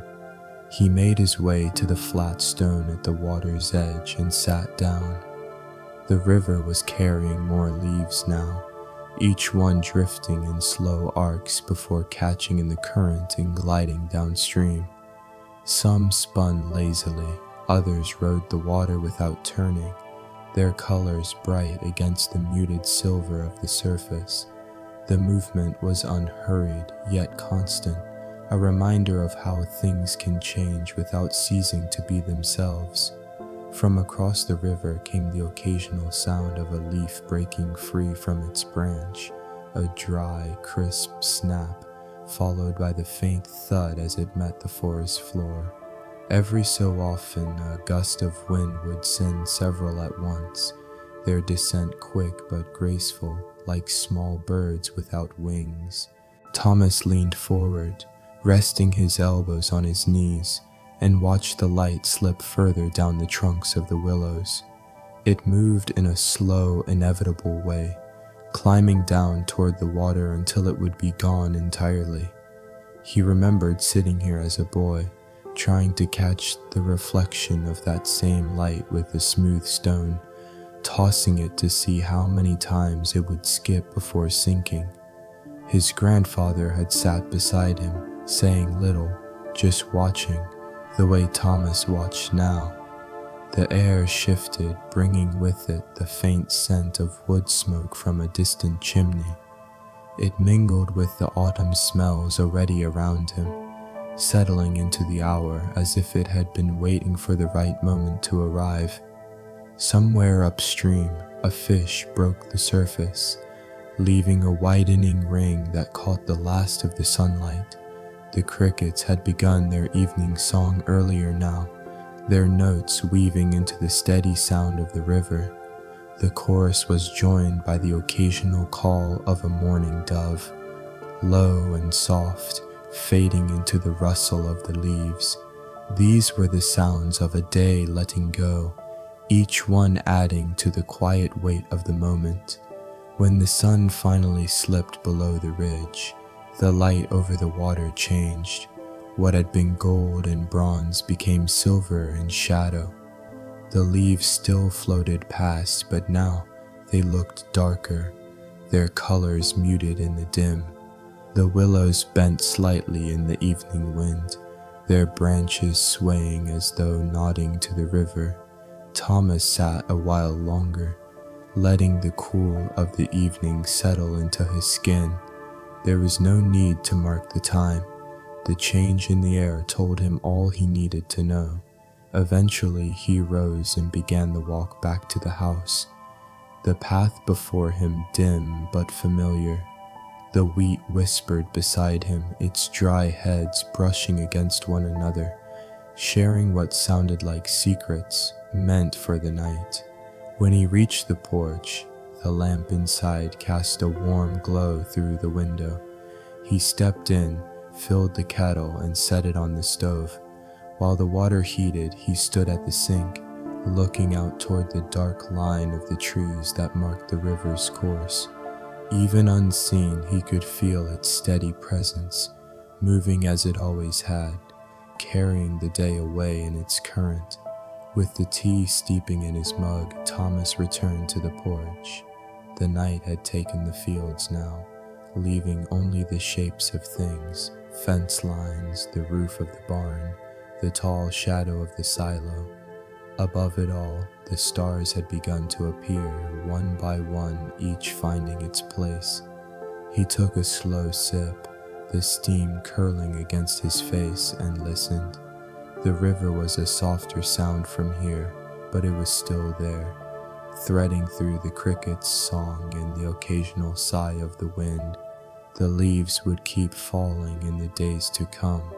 The fields would turn and the season would move forward. But for now, there was only this: the comfort of the porch, the tea in his hands, and the sure, unhurried passage of the river beyond the wheat. The morning came with a chill that lingered even after the light began to spread across the land. Thomas felt it the moment he stepped out of bed, the air cool against his skin in a way that made him pause before reaching for his shirt. Outside the window, the world lay under a thin veil of mist, not the soft warmth of summer haze, but the damp, still breath of early autumn. In the kitchen, he lit the lamp before putting the kettle on. The soft yellow glow pooled over the wooden table, catching in the grain of the boards worn smooth by years of use. As the water began to heat, he moved to the back door and opened it a little. The air that came in was rich with the scent of damp leaves and earth, layered with a faint sweetness from the wheat field beyond. Somewhere down the road, a dog barked once, its voice carrying clearly in the stillness. When the tea was ready, Thomas poured it into his thick mug, the steam curling up toward his face. He stepped onto the porch, and the cool boards underfoot seemed to hold the memory of the night's cold. From here, the wheat looked darker in the early light, the gold subdued into something closer to copper. Drops of dew clung to each stalk, catching what little light there was and holding it in small bright beads. The mist lay heavier in the low ground, especially toward the river. It gathered under the trees and in the folds of the land, moving so slowly that it seemed not to move at all.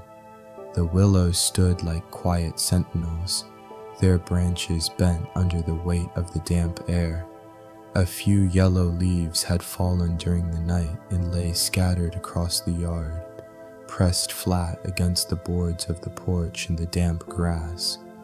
Thomas sipped his tea slowly, letting the warmth spread through him.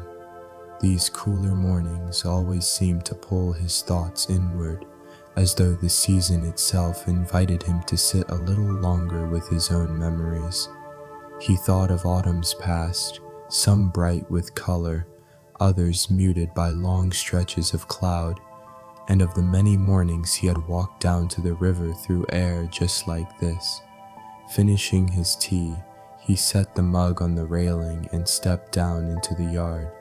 The grass gave under his boots, wet enough that it darkened the leather. Along the fence row, the weeds had grown tall and gone to seed, their stems beaded with moisture. A sparrow lifted from one of them as he passed, darting a short way before disappearing into the mist. The closer he came to the river, the heavier the mist grew. The path, familiar in every step, felt changed when its edges were hidden. He liked the way it narrowed his world to just a few yards ahead, making each detail stand out: the dark line of a branch above, the glisten of dew on a spider's web stretched between two stems, the soft give of the earth where the soil held more water. When the water finally came into view, it did so quietly, the river's surface appearing first as a patch of gray before resolving into movement. The sound reached him next, low and steady, muffled by the damp air, but no less certain. He walked to the flat stone and sat, feeling its coolness seep through his trousers. From here, the far bank was barely visible. The trees stood as shadows, their trunks fading into the mist that hung above the water. Every now and then, a leaf would drop from somewhere above, turning slowly as it fell, then vanishing into the current without a sound. A single heron emerged from the fog upstream, gliding low over the water before disappearing again into the whiteness. Thomas rested his elbows on his knees and let his hands hang loosely, palms open. He breathed in the damp air, the scent of wet leaves and river silt filling his chest. The world felt slowed to a pace that matched his own heartbeat, unhurried and steady. He thought again of his grandfather, who had always welcomed these early autumn mornings. "The land's telling you it's ready to rest," he had said once, standing in this very place with his coat buttoned against the chill. Thomas understood that now, not as a matter of work being finished, but as the earth beginning to turn inward, holding its energy for the seasons ahead. Time passed without his noticing. The mist began to thin where the sun pressed against it, softening first into a pale glow before breaking apart in slow drifting pieces. The far bank came into view again, the colors muted but clearer, the yellows and browns of leaves in mid-change, the dark green of the willows that would hold their color longer. Eventually, Thomas rose and began the walk back to the house. The light was stronger now, though still diffused, and the dew on the wheat sparkled faintly in its touch. The air had warmed just enough to loosen the chill from his hands. At the porch, he paused to look back. The mist still lay in the lower ground, but it was lifting, revealing more of the land with each passing minute. Inside, the kitchen felt warmer than when he had left it.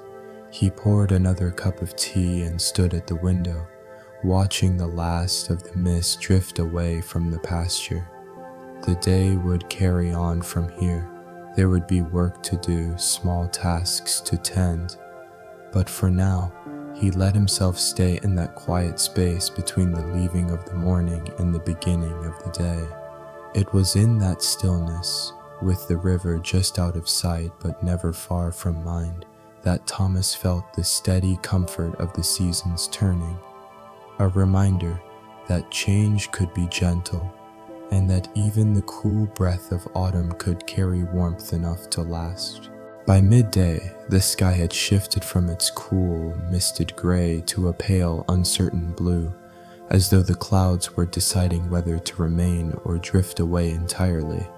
The light that came through was gentle, not the sharp glare of summer, but the kind that touched the land without hurry, laying across the wheat fields like a warm hand resting on his shoulder. Thomas had finished his second cup of tea and a small, quiet meal, just bread still soft from the oven that morning and a wedge of cheese. The bread had been made without thinking much about it, his hands moving through the familiar motions while his mind wandered back to the river. It was the kind of bread his mother used to make in autumn, when the windows fogged from the heat of the stove and the smell seemed to anchor everyone in the house to the present moment. He stepped out into the yard once again, the air warmer now but still edged with a coolness that hinted at the season's steady turn. The grass had dried enough that it no longer clung to his boots, and the sound beneath his steps was softer, a muted brushing rather than the wet compression of morning. Across the fields, the wheat swayed with the faintest breeze, each stalk leaning and straightening as if breathing in time with the land. It was the kind of afternoon that seemed to ask for nothing more than to be noticed. The distant sound of a tractor rose and fell with the breeze, its rhythm slow and unhurried. A hawk circled above, its shadow gliding silently over the field before disappearing into the woods beyond. Near the porch, the last of the marigolds stood in their row. Their orange petals faded to something more muted, like the embers of a fire that had burned low but still held warmth. Thomas took the path that skirted the wheat field and led toward a small rise in the land. From there, he could see farther, over the fields beyond the river and toward the far hills where the first tinges of autumn color had begun to show. The oaks were still deep green, but the maples held a scatter of red among their branches, and here and there a tree stood out entirely, its leaves bright against the more subdued tones around it. The air carried scents that only came in these weeks between seasons. The faint sweetness of wheat ready for harvest, the dry, papery smell of corn stalks, and beneath it all, the dampness of the earth cooling toward winter. Every breath seemed to hold the memory of other autumns, times when the fields were full of work and the days were measured by what could be done before the light faded. He sat down on the rise, letting the slope of the land support his back. From here, the river was just visible, a glint of light where the sun caught on its surface between the trees. It moved at a steady pace, unbothered by the seasons, carrying the same water that had passed this land long before Thomas was born and would continue long after. The sight of it brought a quiet comfort, as though reminding him that not everything in life needed to be hurried or even changed. A grasshopper landed near his boot, its body a perfect match for the color of the dry grass around them. It stayed there for a while, unmoving, as if the warmth of the afternoon had slowed even its quick nature. Somewhere close by, a cricket began its steady song, joined soon after by another. The sound filled the spaces between the wind and the far-off tractor, weaving together a fabric of quiet that was stronger for its simplicity.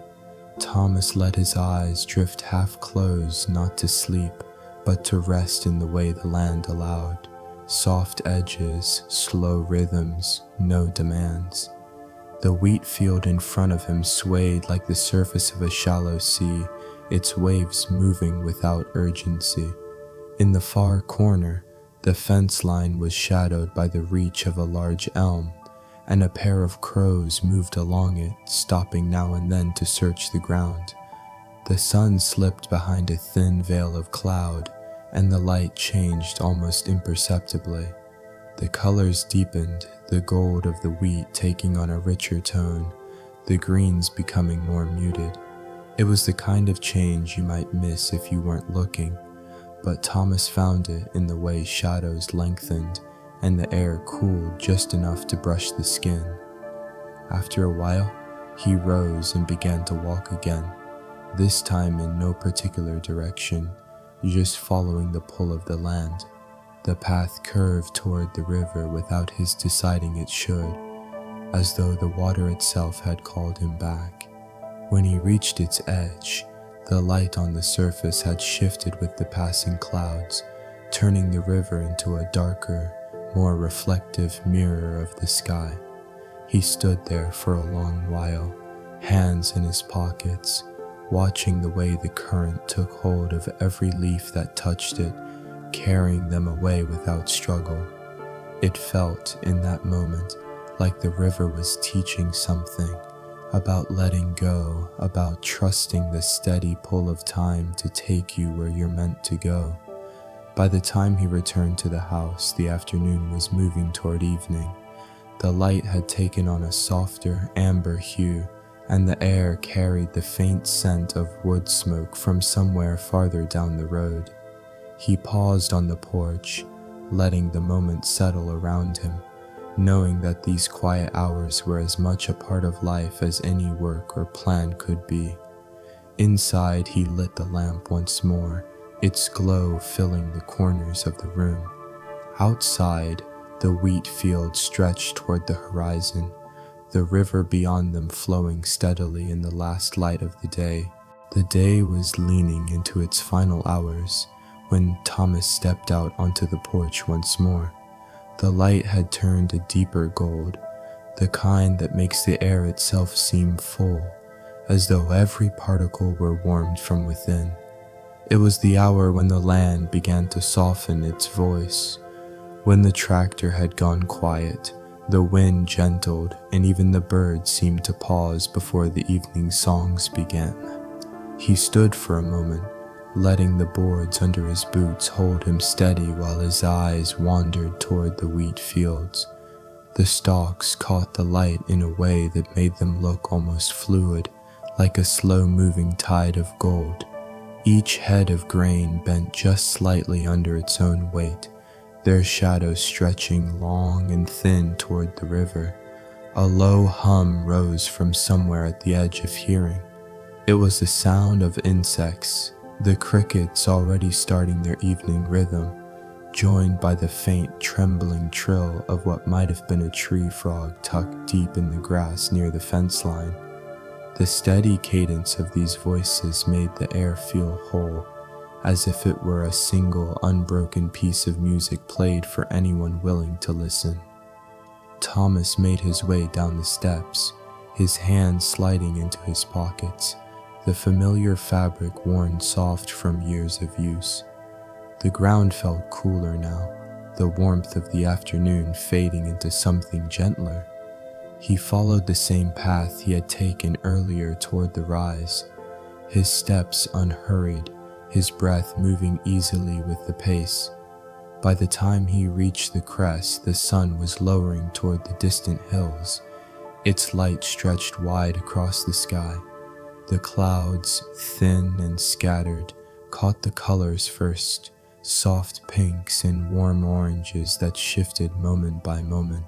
Beneath them, the fields glowed in a way that seemed to come from within, as if the wheat itself held a memory of the sun that had touched it all day. He lowered himself to the ground and sat, resting his arms loosely on his knees. The river shimmered in the last light, its surface now more bronze than silver, moving with a steady grace that reminded him of the deep breaths taken before sleep. Leaves from the trees along the bank drifted down in slow spirals, landing on the water and turning gently before being carried away. In the far distance, a lone cow called out, the sound low and resonant, answered a moment later by another.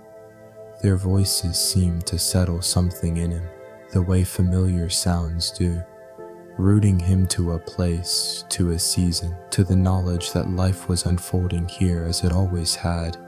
He thought briefly of the evenings when he was a boy, sitting in this very spot with his father. They would talk about small things, how the river looked that day, whether the apples in the orchard were ready to pick, the likelihood of rain before morning. But more often they would say nothing at all, just watching as the light shifted and the shadows lengthened. Those silences had never been empty. They had been full of the comfort that comes from being in the presence of someone who needs no explanation. A soft wind rose from the river, carrying with it the scent of damp earth and the faint sweetness of wildflowers growing along the bank. It brushed against his face, lifting a strand of hair before letting it fall again. In that breath of air was something ancient, something that had touched countless evenings before this one, and it would touch countless more after. As the sun neared the horizon, the colors deepened, the sky becoming a wide canvas of copper and rose. The reflection on the water shifted with each passing minute until the river seemed lit from within. Thomas watched as a pair of ducks moved slowly across the surface, leaving a quiet wake behind them that caught the light like threads of gold. The first hint of chill began to settle in the air, not enough to be uncomfortable, but enough to remind him that the day was giving way to night. He knew that soon the sounds would change again, the crickets louder, the frogs more insistent, the soft rustle of nocturnal life beginning its work. He stayed until the sun slipped fully below the hills, the sky holding on to its colors for just a moment longer before surrendering them to the deepening blue of twilight. Only then did he rise, brushing the dry grass from his hands. The path home seemed softer now, the edges blurred by the dim light. When he reached the porch, the first star had appeared above the barn roof. He lit the lamp inside, its glow spilling warmly through the window and across the yard. The river, hidden now in the dark, was still there, steady, quiet, unchanged. Thomas stood at the doorway for a while longer, feeling the gentle pull of night settle around him. Somewhere in that stillness was the same truth the river had offered earlier, that there was a time for holding on and a time for letting go, and that both could be met without fear. Night had come gently, without any sharp division between day and dark. The fields, still warm from the day's sun, breathed out their heat into the cooling air, releasing a faint scent of grain and soil that seemed to rise straight into the stars. The last traces of sunset had faded into a pale, silvery blue, and now the moon, not yet full but round enough to cast a steady light, had begun its climb over the eastern ridge. Thomas had not lit the lamp inside again. The house, in its quiet way, seemed content to rest in shadow, allowing the moonlight to find its way in through the windows. He sat in the old rocking chair on the porch, its creak in time with his slow breathing. From where he sat, the path to the river was a pale ribbon in the dark, its edges blurred by the low mist that had begun to form. The crickets had taken full command of the evening soundscape, their rhythmic chirping so constant it felt less like individual voices and more like a living texture in the air. Every so often, the deeper note of a bullfrog would sound from somewhere near the far bank, as if answering a call only it could hear. Above these voices, an occasional rustle of wings passed overhead, a night bird, unseen, moving toward the river. Thomas found that his thoughts moved more slowly now, as though the day's edges had been sanded smooth by the night air. The concerns that had sat at the back of his mind earlier seemed to have stepped away entirely, leaving only the simple, steady presence of the moment. He thought of his mother, who had once told him that the truest rest doesn't come from closing your eyes, but from being in a place where the world doesn't ask anything of you. Tonight, the porch felt exactly like that kind of place. Across the fields, the wheat no longer shimmered with gold, but lay in quiet swaths of shadow and moonlight. The breeze had stilled, leaving each stalk upright and unmoving, as if the land itself were holding its breath. The river, too, had changed its voice. Gone was the sunlit sparkle, replaced by a deep, steady gleam that seemed almost metallic in the moonlight. From here, he could see small flashes along its surface, the brief glint of fish turning just beneath the water. He rose from the chair and stepped off the porch, his boots brushing softly against the dew-damp grass. The coolness rose quickly through the leather, and he felt it settle into his bones in a way that was not unpleasant. Each step toward the river seemed to take him deeper into a quieter world, one where the usual boundaries of time loosened their hold. When he reached the bend where the willow grew, he paused. The long, thin leaves shifted slightly in the faintest breeze, casting narrow shadows that danced over the ground. Beneath its branches, the earth was soft, layered with years of fallen leaves that had darkened into rich soil.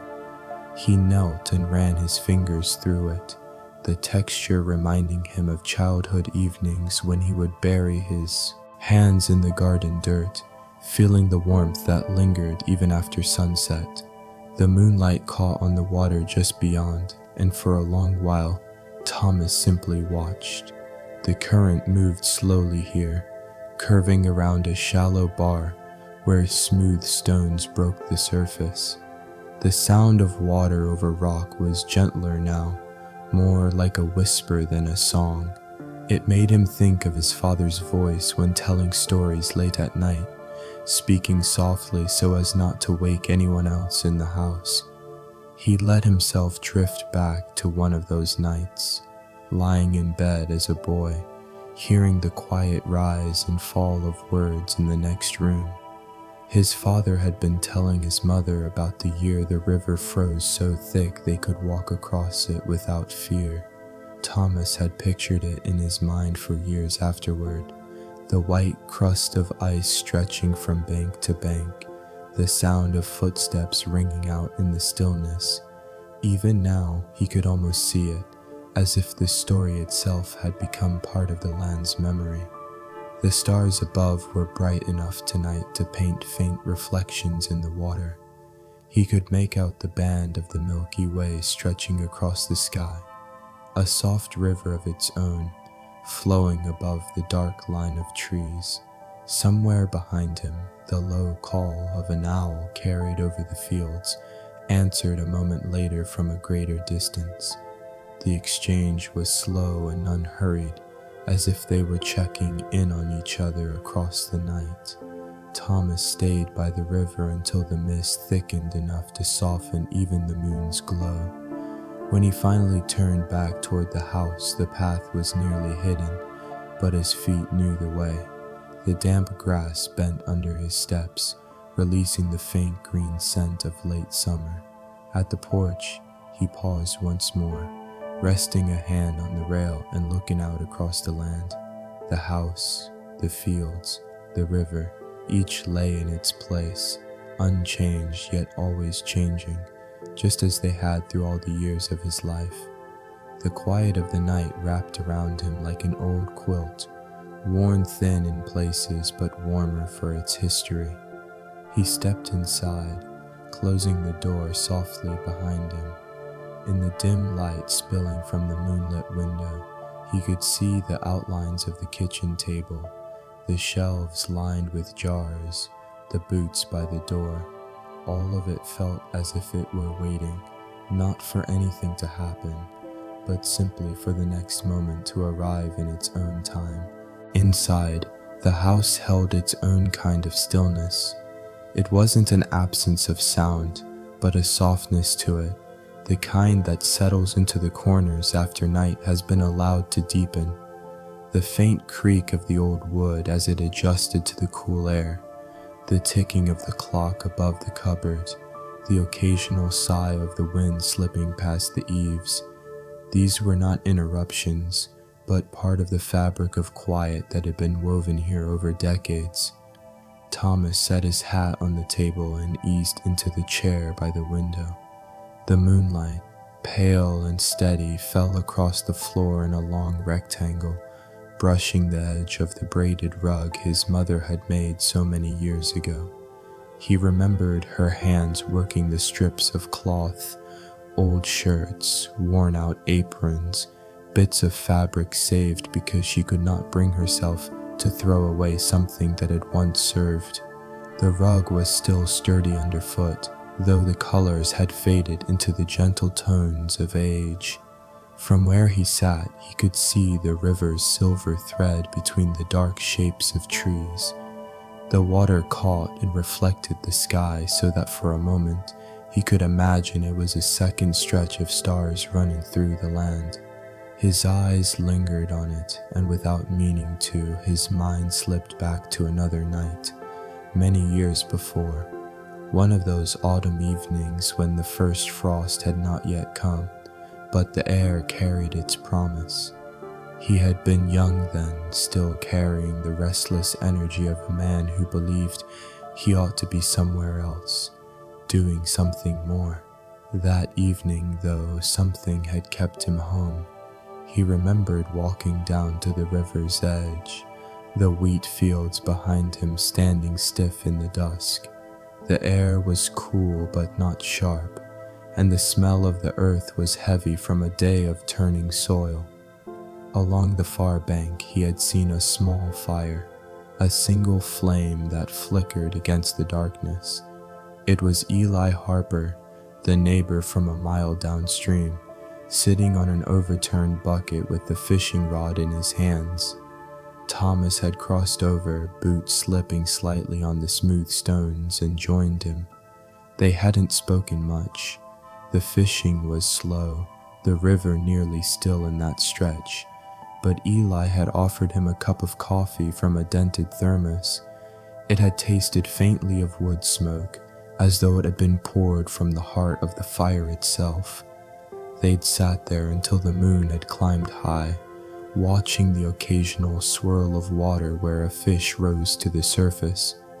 Eli had told him, in that quiet, unhurried way of his, that there was no better measure of a man's patience than fishing in the dark. You could not see the line, could not watch for a flash of silver, only wait, trusting the pull you might feel in your hands. Thomas had thought about that many times in the years since, realizing it wasn't just about fishing at all. Back in the present, he let the memory settle before him like another chair at the table, taking up space without demanding anything, and the house seemed to lean into the silence, the walls familiar with the rhythm of someone sitting awake long after the rest of the world had gone to sleep. Outside, the owl called again, its voice low and deliberate. On the shelf by the window sat a glass jar filled with buttons, small, mismatched, saved from shirts and coats that had long since worn through. His mother had kept them there, for mending, she would say, though he suspected she liked the feel of them in her hands as much as their usefulness. Sometimes, when the rain kept him indoors as a boy, he'd pour them onto the table and sort them by size or color, the click and clatter of their round bodies like a kind of rain itself. Even now, he could almost hear it. He reached for the jar and turned it slowly in his hands. The button shifted with a muted sound, and the glass caught the moonlight in small, sudden flashes. It was the same jar, the same buttons, but in the quiet of the evening it carried more than its own weight. It was the weight of all the hours his mother had sat here, mending a tear in his father's work shirt, or sewing back a missing cuff button before Sunday service. The thought brought with it a warm heaviness, the kind that fills the chest but does not press down. He set the jar back in its place and leaned against the chair's backrest. Through the open window, the night air drifted in, cooler now, edged with the faint scent of damp leaves and distant wood smoke. Somewhere in the distance a dog barked once, then again the sound carrying far in the clear air.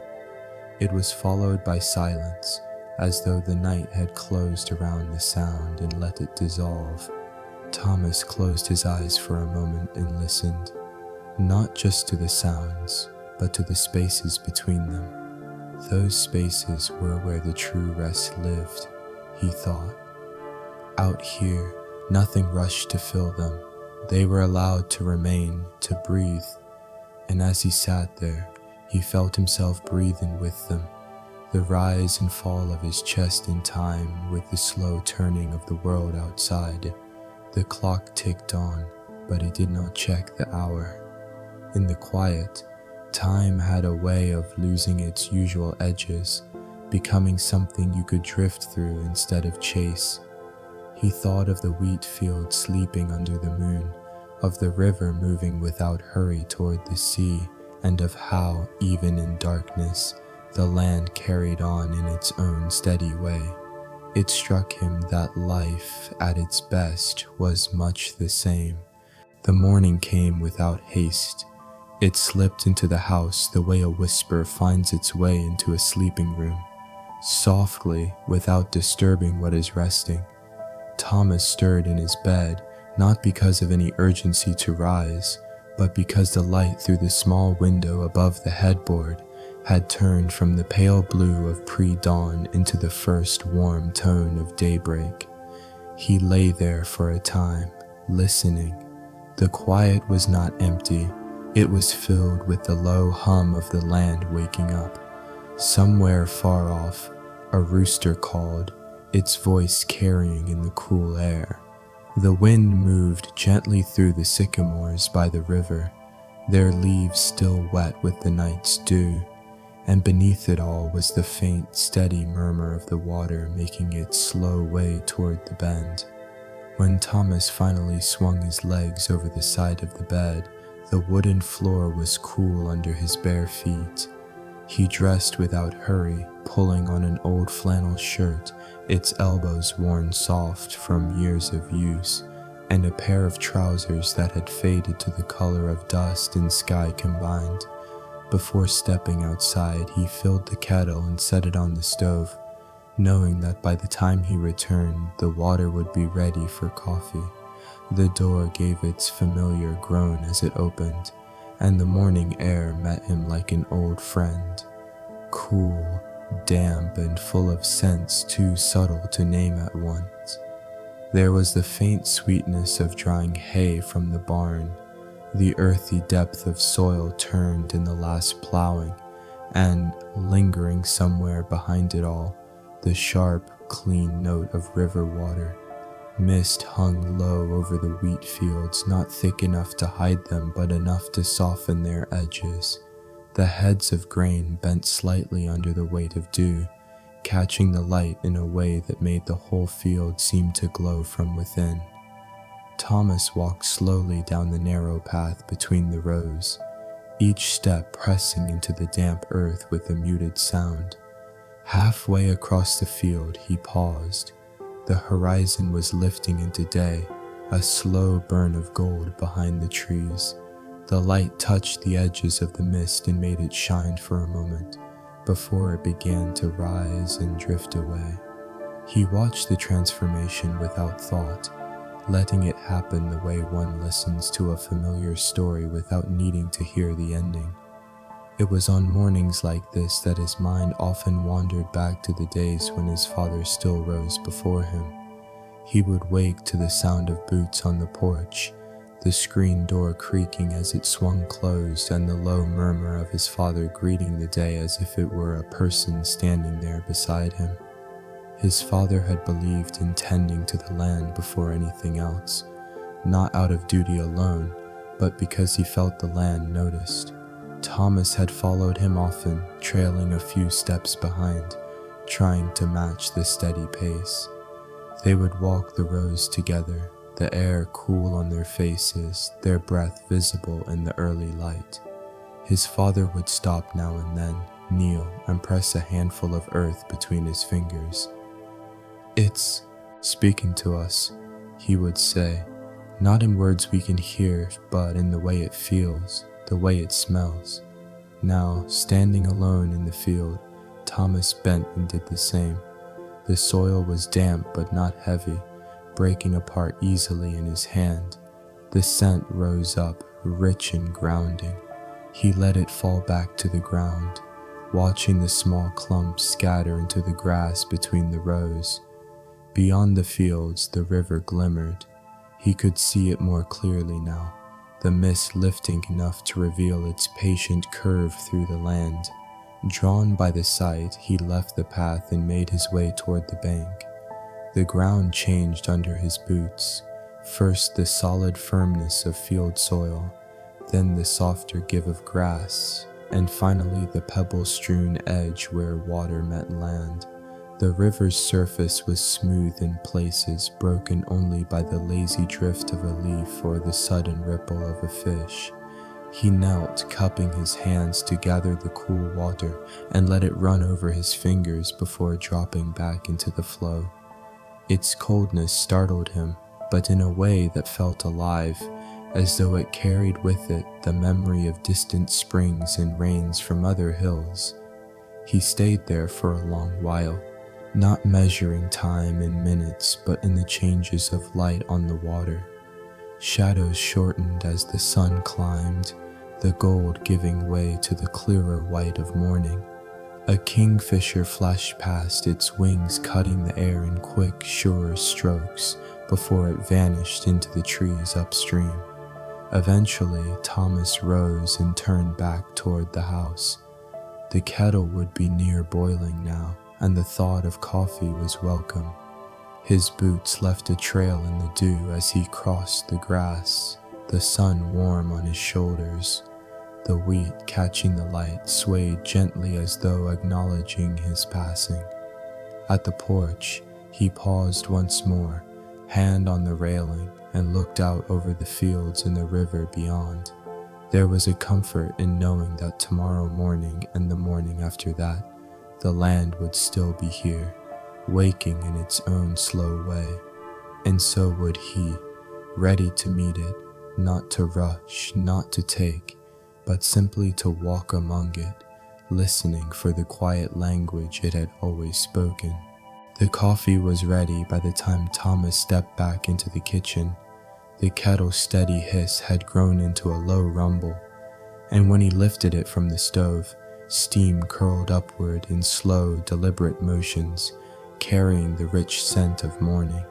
He poured the water over the grounds in the old enamel pot, the dark liquid blooming as it rose, sending out that familiar aroma that seemed to reach both the mind and the heart. Thomas carried the pot and his mug out to the porch, where the boards were still cool in the shade. He set the mug down on the small table by the rocking chair, poured carefully, and watched the thin line of steam rise from the cup.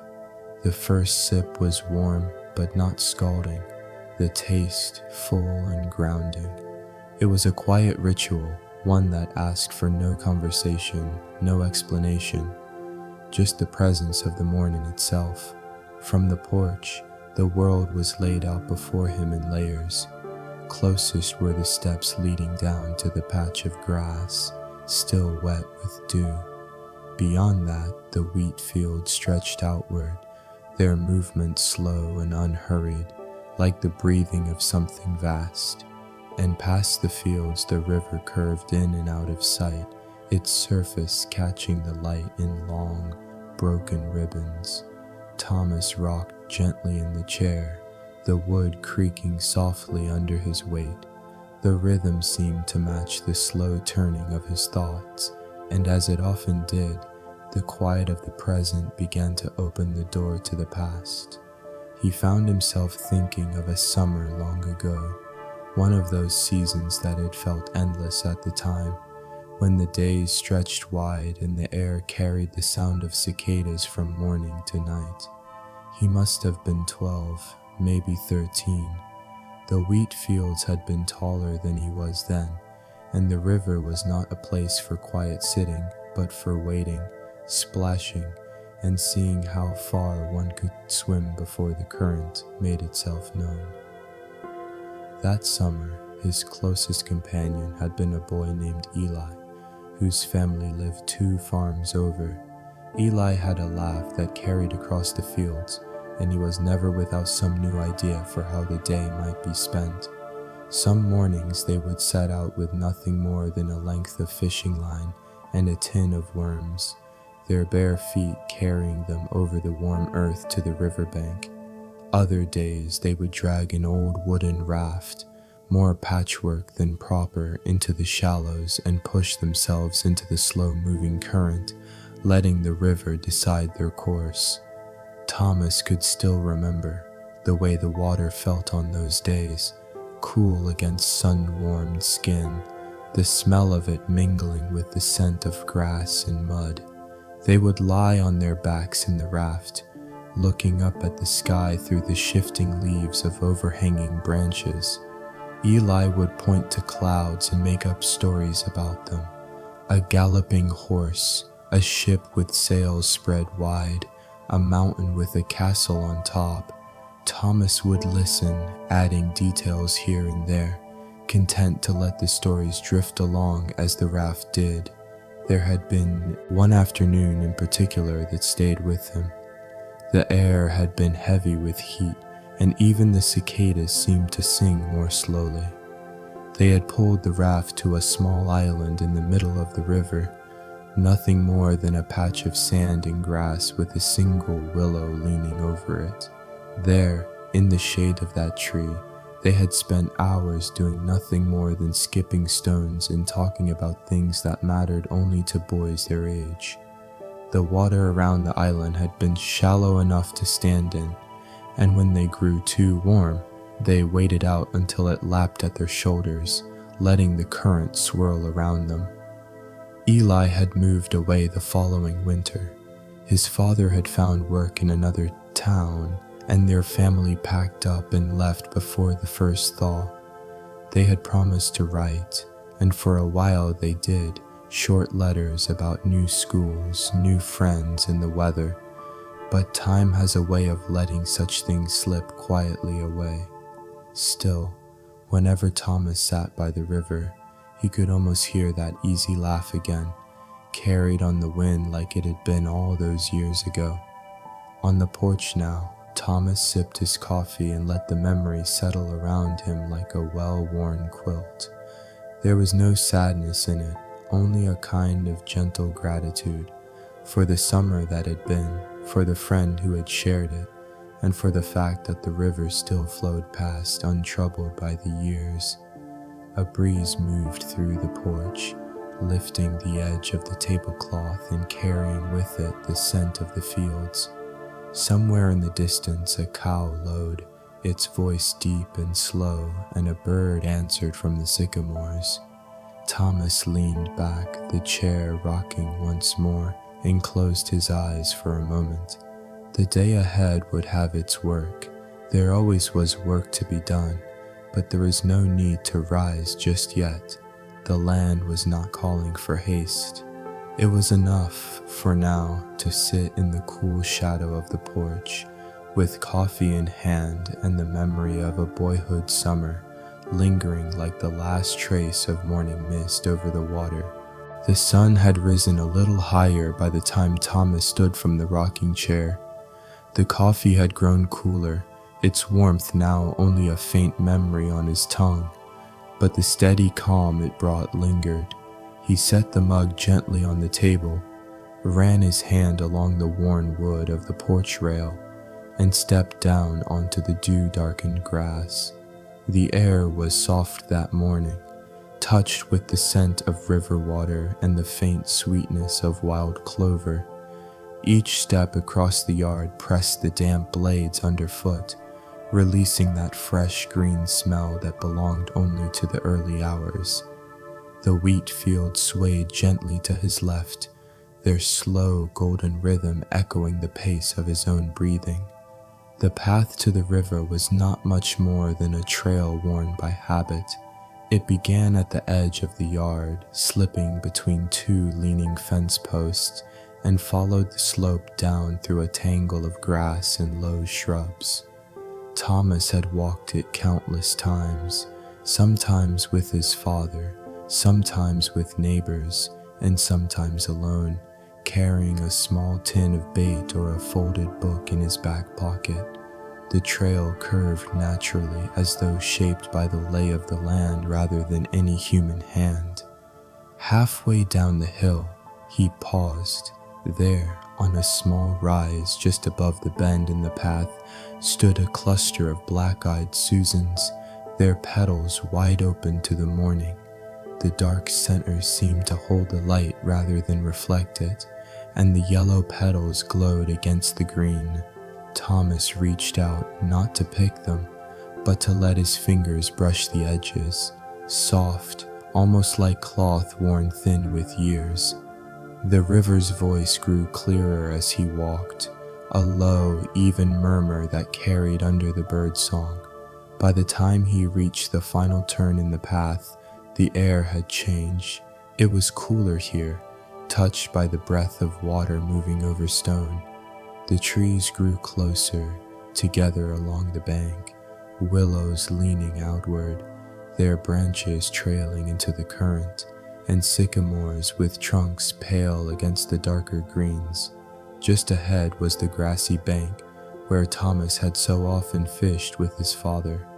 It wasn't marked by any sign, but he knew it by heart, the way the ground leveled out near the water, the half-buried stone where his father would sit, and the tall cottonwood whose roots reached into the bank like gnarled fingers. He stepped onto the grass and let his gaze settle on the river. It was moving slow this morning, the surface broken now and then by the faint circle of a fish rising. Sunlight glanced off the ripples, turning them silver for a moment before they smoothed away. The air smelled of silt and cool water, and underneath that, faintly, the sharp scent of mint from the wild patch that grew near the roots of the cottonwood. Thomas sat on the stone just as his father used to. He leaned forward, resting his elbows on his knees, and let the memory come without forcing it. He could see his father's hands in his mind, broad, steady, with nails kept short for work. Those hands would move with an unhurried certainty as they threaded a worm onto the hook or tied a knot in the line. His father spoke little when they fished. It wasn't the silence of someone with nothing to say, but the kind that leaves space for the world to speak instead. The whisper of wind in the branches, the plunk of a lure hitting water, the distant call of a morning dove. Sometimes Thomas had filled that space with questions about the river, about the way the weather seemed to change the color of the wheat, about why the stars looked brighter on certain nights. His father's answers were often short, but they carried the weight of someone who had thought about such things for many years. Other times they had simply sat and shared quiet, the kind that was its own kind of language.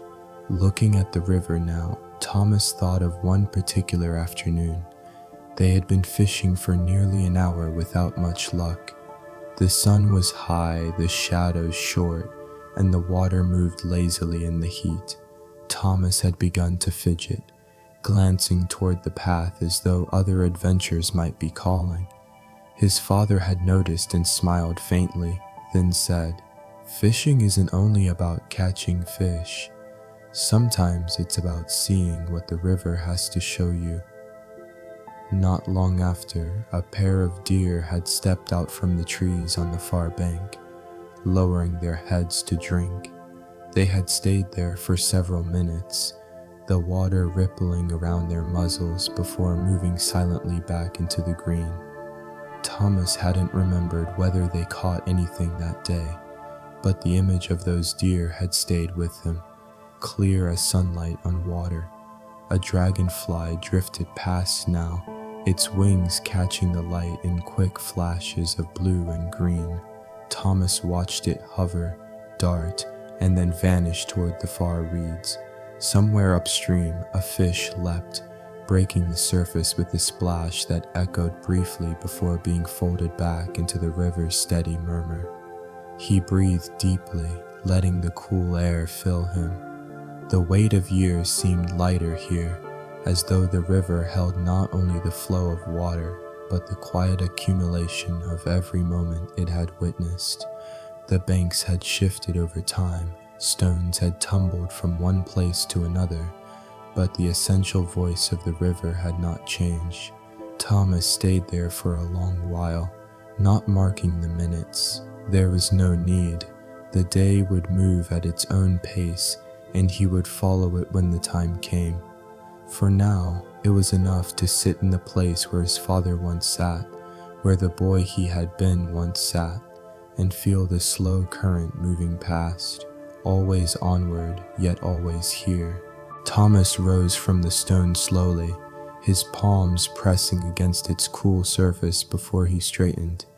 The river was still speaking in its low, steady voice, the kind that never hurried you along but also never stopped flowing. He stepped carefully over the roots of the cottonwood, the earth springy beneath his boots where the dampness lingered. He began walking downstream, his steps soft in the grass that leaned toward the water. Willows arched overhead in some places, letting down their long green hair into the current. Every so often a breeze would lift those trailing branches, showing the glint of water beneath before letting them fall again like a curtain closing. The riverbank curved gently here, and the light was different than it had been up by the fishing stone. The sun came slanting through the trees, breaking into small scattered pieces that trembled across the water's surface. His shadow stretched ahead of him, sometimes falling onto the path, sometimes onto the rippling water itself. A few yards farther on, he saw it, the old driftwood log, resting half buried in the sand where the bend in the river widened. It had been there for as long as he could remember, worn pale and smooth by the years. No one could quite recall when it had first arrived. Some said it had come down in the great flood of 72. Others thought it had been carried here by a lesser storm years later. Thomas himself only knew that it had always been part of the riverbank in his memory, as familiar as the trees or the stones. He walked toward it and ran his hand along the weathered grain. The wood was cool under his fingers, the ridges worn flat where the current had once pushed against it.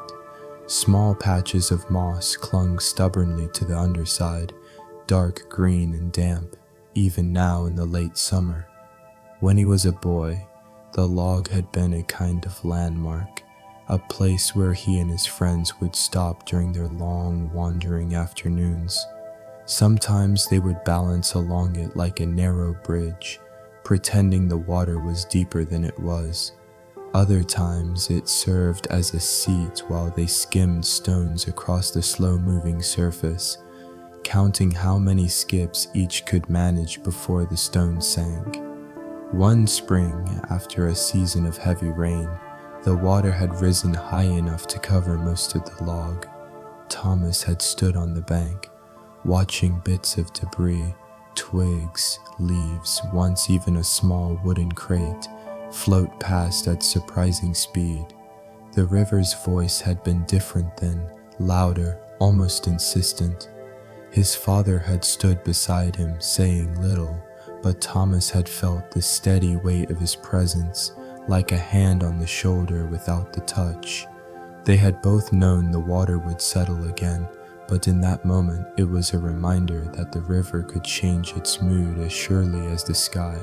Now, in the quiet of this morning, Thomas sat down on the log. The sand shifted slightly beneath him, and the scent of wet earth rose from the ground. Across the water, a heron stood motionless in the shallows, its long neck curved in patient stillness. He watched as the bird lifted one foot, set it down again without a sound, and then returned to its silent waiting. The log had gathered other quiet companions over the years. A cluster of reeds grew near its far end, their thin stalks whispering against each other in the breeze. A patch of purple leucostrife bloomed nearby, its color standing out against the muted greens and browns of the bank. And overhead, a sycamore leaned protectively, its broad leaves shifting in the slow wind. Thomas traced one of the deeper grooves in the wood with his finger, following its meandering path as though it might lead him back in time. He thought of the days when he had come here simply to see how the light fell on the water, or to listen to the small sounds that the world made when no one was trying to fill them. He remembered one autumn afternoon in particular. The wheat had been cut and the fields lay open to the pale sun.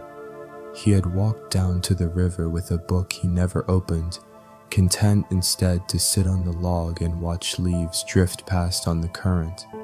They had been mostly yellow that day, though a few bright red ones had stood out, turning slowly as they floated. He could recall how the air had felt, cool enough to need a jacket, but with the last warmth of the season lingering like a held breath. Today, sitting in the same place, He could almost believe no time had passed at all. The river moved at the same measured pace, the wind stirred the same leaves, and the light caught the same ripples in the same way. Only he had changed, older now, quieter perhaps, more willing to sit without needing to go anywhere else. The heron across the water finally moved, stepping forward with a slow precision before lifting into the air. Its wings opened wide, each beat steady and strong, carrying it downriver until it became no more than a pale shape against the trees. Thomas followed it with his eyes until it was gone, then looked back at the current, letting its movement pull his thoughts into a gentle drift. Somewhere in the distance, a woodpecker tapped at a hollow trunk, the sound carrying clearly through the stillness. It was not an interruption, but a part of the morning's rhythm, just as the sound of the water against the bank was part of it, and the soft hiss of the wind in the reeds. Thomas stayed there until the sun climbed higher, and the shadows began to shorten. The day was opening slowly, and there was no hurry to meet it.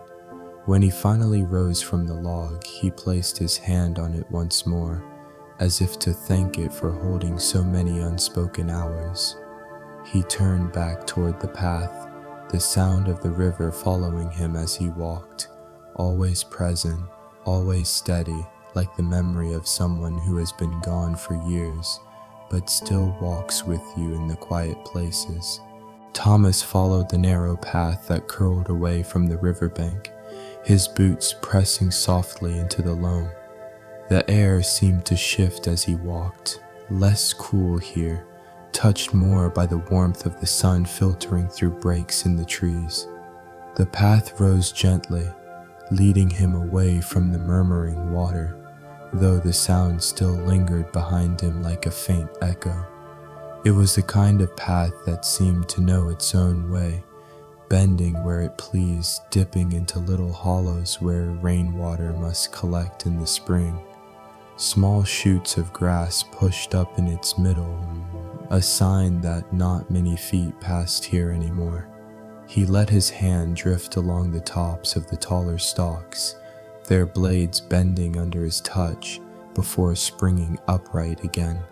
Somewhere ahead, a bird called, a slow, mellow note that reminded him of summer evenings in his youth, when the sun would sink just behind the hills, and the fields would take on that soft amber glow. He couldn't see the bird now, only hear it, but that was enough. As the path climbed, the trees began to thin and the first smell of wood smoke reached him. It was faint at first, then stronger, curling down through the air in a way that seemed to settle right into his chest. The scent brought with it the memory of his grandmother's kitchen on autumn afternoons, bread in the oven, apples simmering on the stove with cinnamon, and the steady crackle of the fire in the hearth. He slowed his pace, letting the smell carry him back. He remembered how, as a boy, he would sit at the small table by the window, legs swinging just above the floorboards, waiting for his grandmother to set down a plate in front of him. She never hurried in the kitchen. Every movement seemed part of some quiet ritual, wiping her hands on her apron, turning a loaf in her palms, listening to the hollow sound that told her it was baked through. It wasn't only the food he missed, though that had been good in its own right. It was the way she moved in that space, unhurried, as if she had all the time in the world.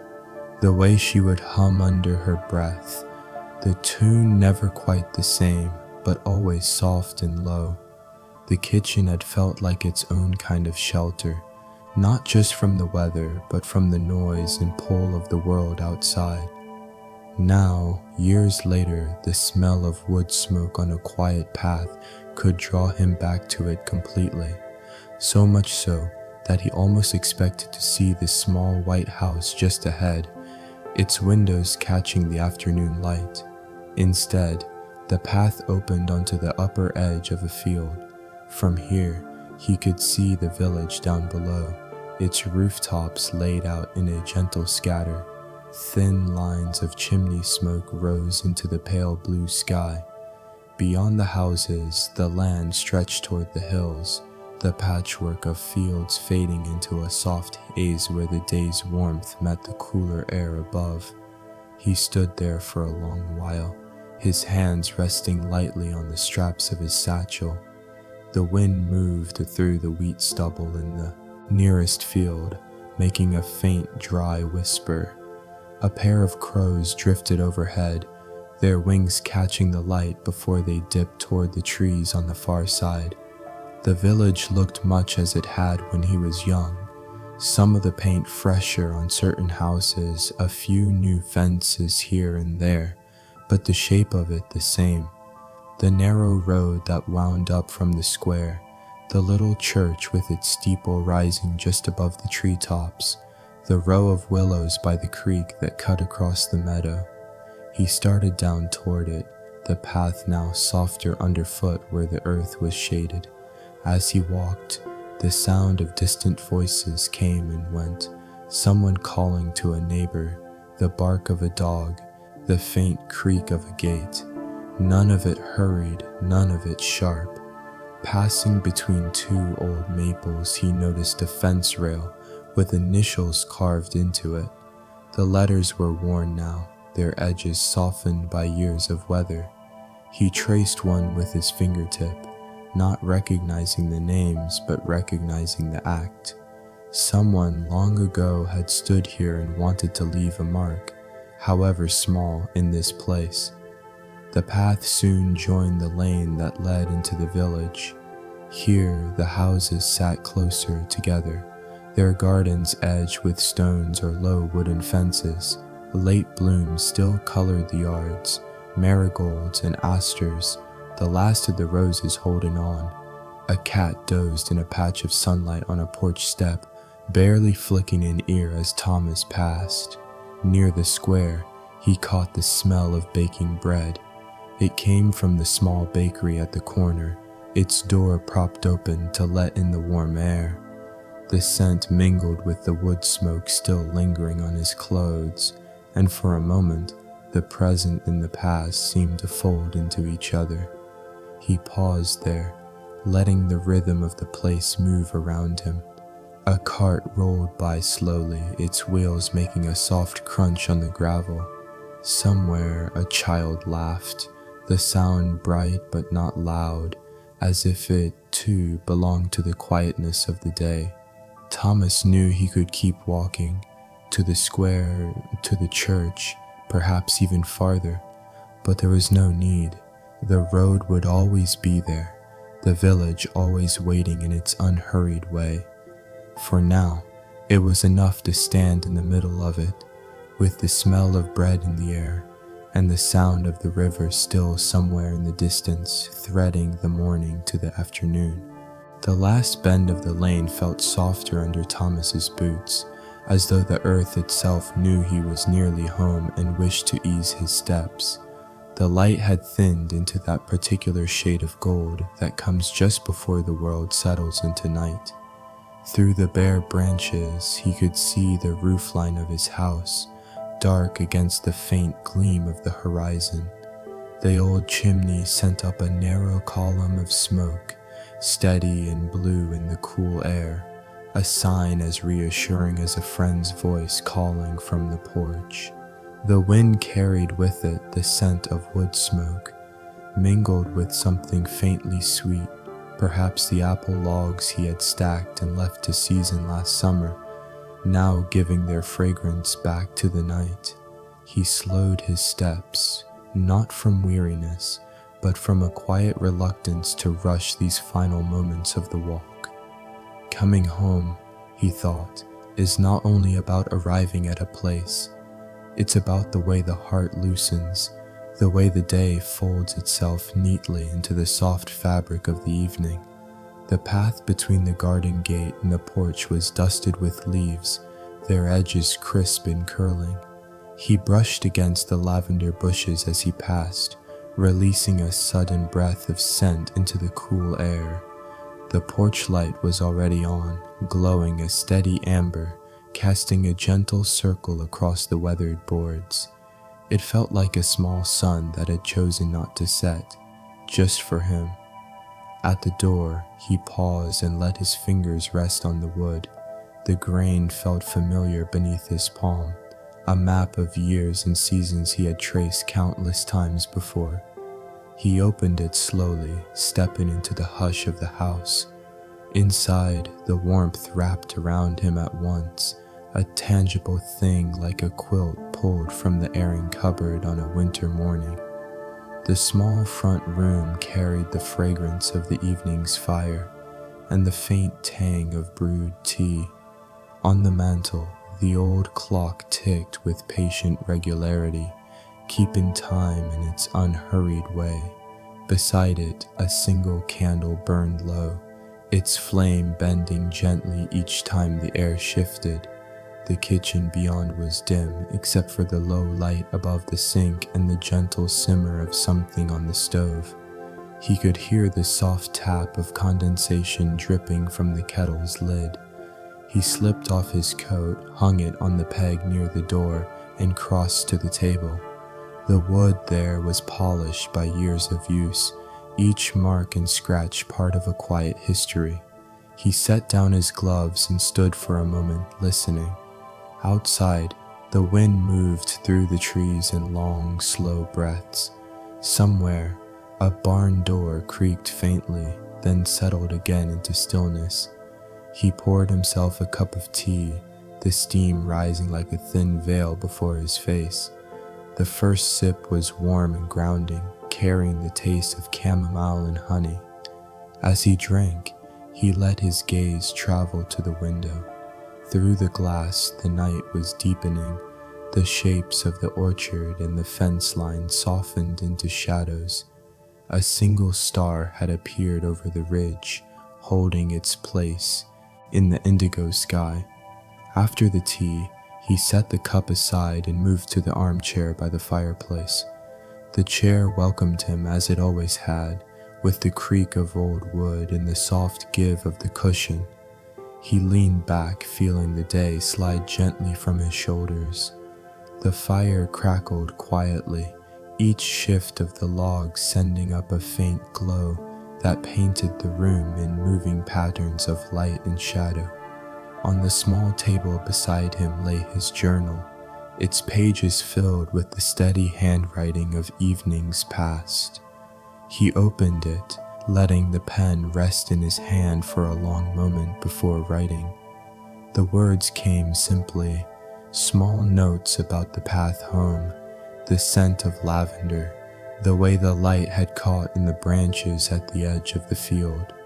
Nothing urgent, nothing that needed to be remembered for anyone else, just a record of what was, here and now. When he closed the book, he did not put it away, but left it there, as though tomorrow's words were already waiting nearby. The fire was lower now, the coals glowing deep in their bed of ash.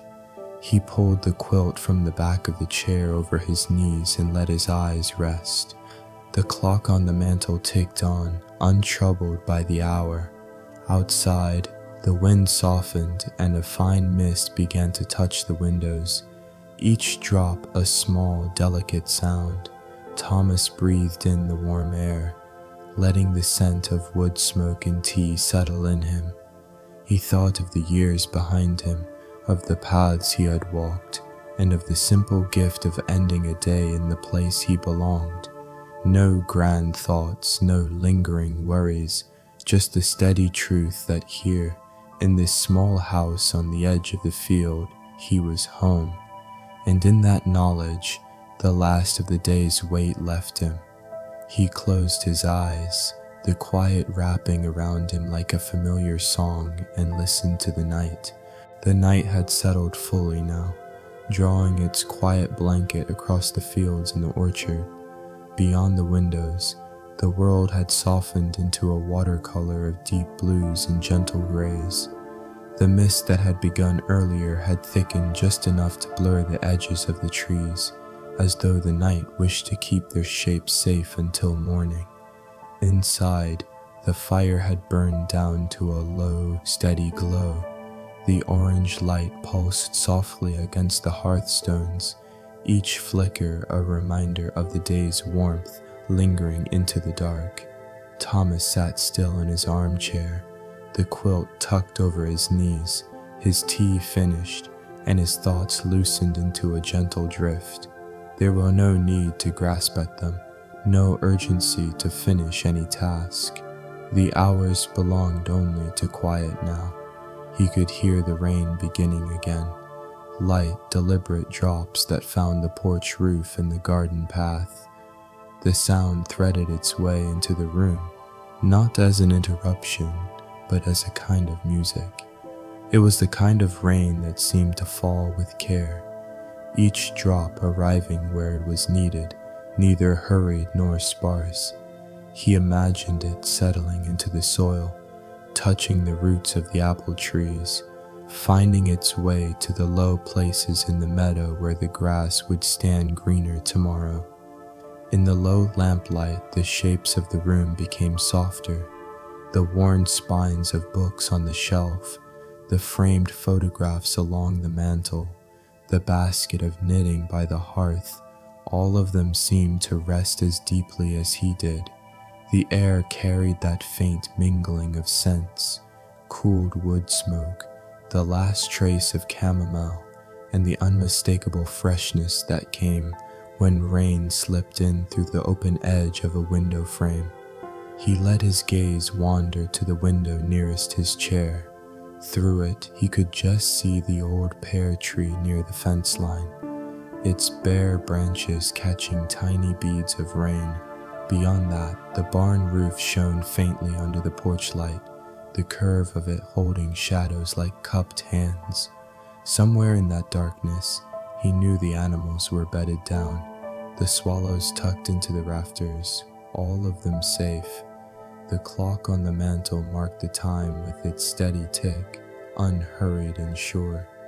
It had kept time through so many seasons, through mornings of frost and afternoons thick with summer heat, through nights when the wind howled and nights like this one, when the world seemed content simply to breathe. Thomas had come to think of it not as a keeper of hours, but as a companion, someone who never asked for more than the moment as it came. He shifted in his chair, pulling the quilt higher, and closed his eyes.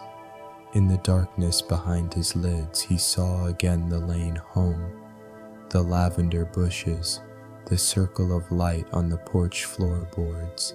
He felt the earth under his boots, the weight of the day lifting with each step, the warmth of the door opening into the waiting quiet. All of it was still here, within reach, even now. The rain's rhythm deepened, becoming a soft conversation between the clouds and the earth. Every so often, a log in the fireplace gave a small sigh, settling further into its bed of embers. He breathed in slowly, letting the air fill his lungs, then exhaled with the ease of someone who knows they are exactly where they need to be. Somewhere in the orchard, a branch released a drop that had been holding on since the rain began. He heard it fall, one small sound in the great stillness, and it reminded him of something his father used to say, that rest was not an absence but a kind of fullness, a way of being present without striving. He thought of that now, and the truth of it felt as steady as the ground beneath the house. The fire's glow dimmed to a quiet red, and the lamp on the side table cast its last stretch of light before he reached over to turn it down. The room folded into a deeper shadow, the kind that holds you rather than hides you. He settled back, letting the darkness become part of him, or perhaps allowing himself to become part of it. In the stillness, he felt the gentle weight of all that surrounded him. The home he had tended, the land that had shaped his days, the memories that lived in the worn wood and soft fabrics. It was not a feeling that asked to be named or examined. It was enough simply to feel it, the way one feels the warmth of the sun through a window on a winter morning. And as the rain kept falling, steady and unbroken, Thomas let himself drift. His breathing matched the rhythm of the night, slow and sure, and the last thought that passed through him was not a thought at all, but a quiet knowing that in this moment he was safe, he was home, and all was well. And so, as the night settles fully around us, the rain's quiet rhythm continues its patient song. The world beyond your window is resting now, and here, in this moment, there is nothing left to do but breathe. May the warmth of this story linger with you, wrapping around your thoughts like a well-worn quilt, steady and sure. I wish you the kind of sleep that feels like coming home, unhurried, safe, and deep. May your dreams be soft, your heart be light, and may you wake to a morning touched by gentle light. Rest well, my friend. You are exactly where you need to be. If this story has brought you even a little peace tonight, I'd love to hear from you. Share a thought in the comments or simply let me know you're here. And tell me, what story would you like me to tell you next?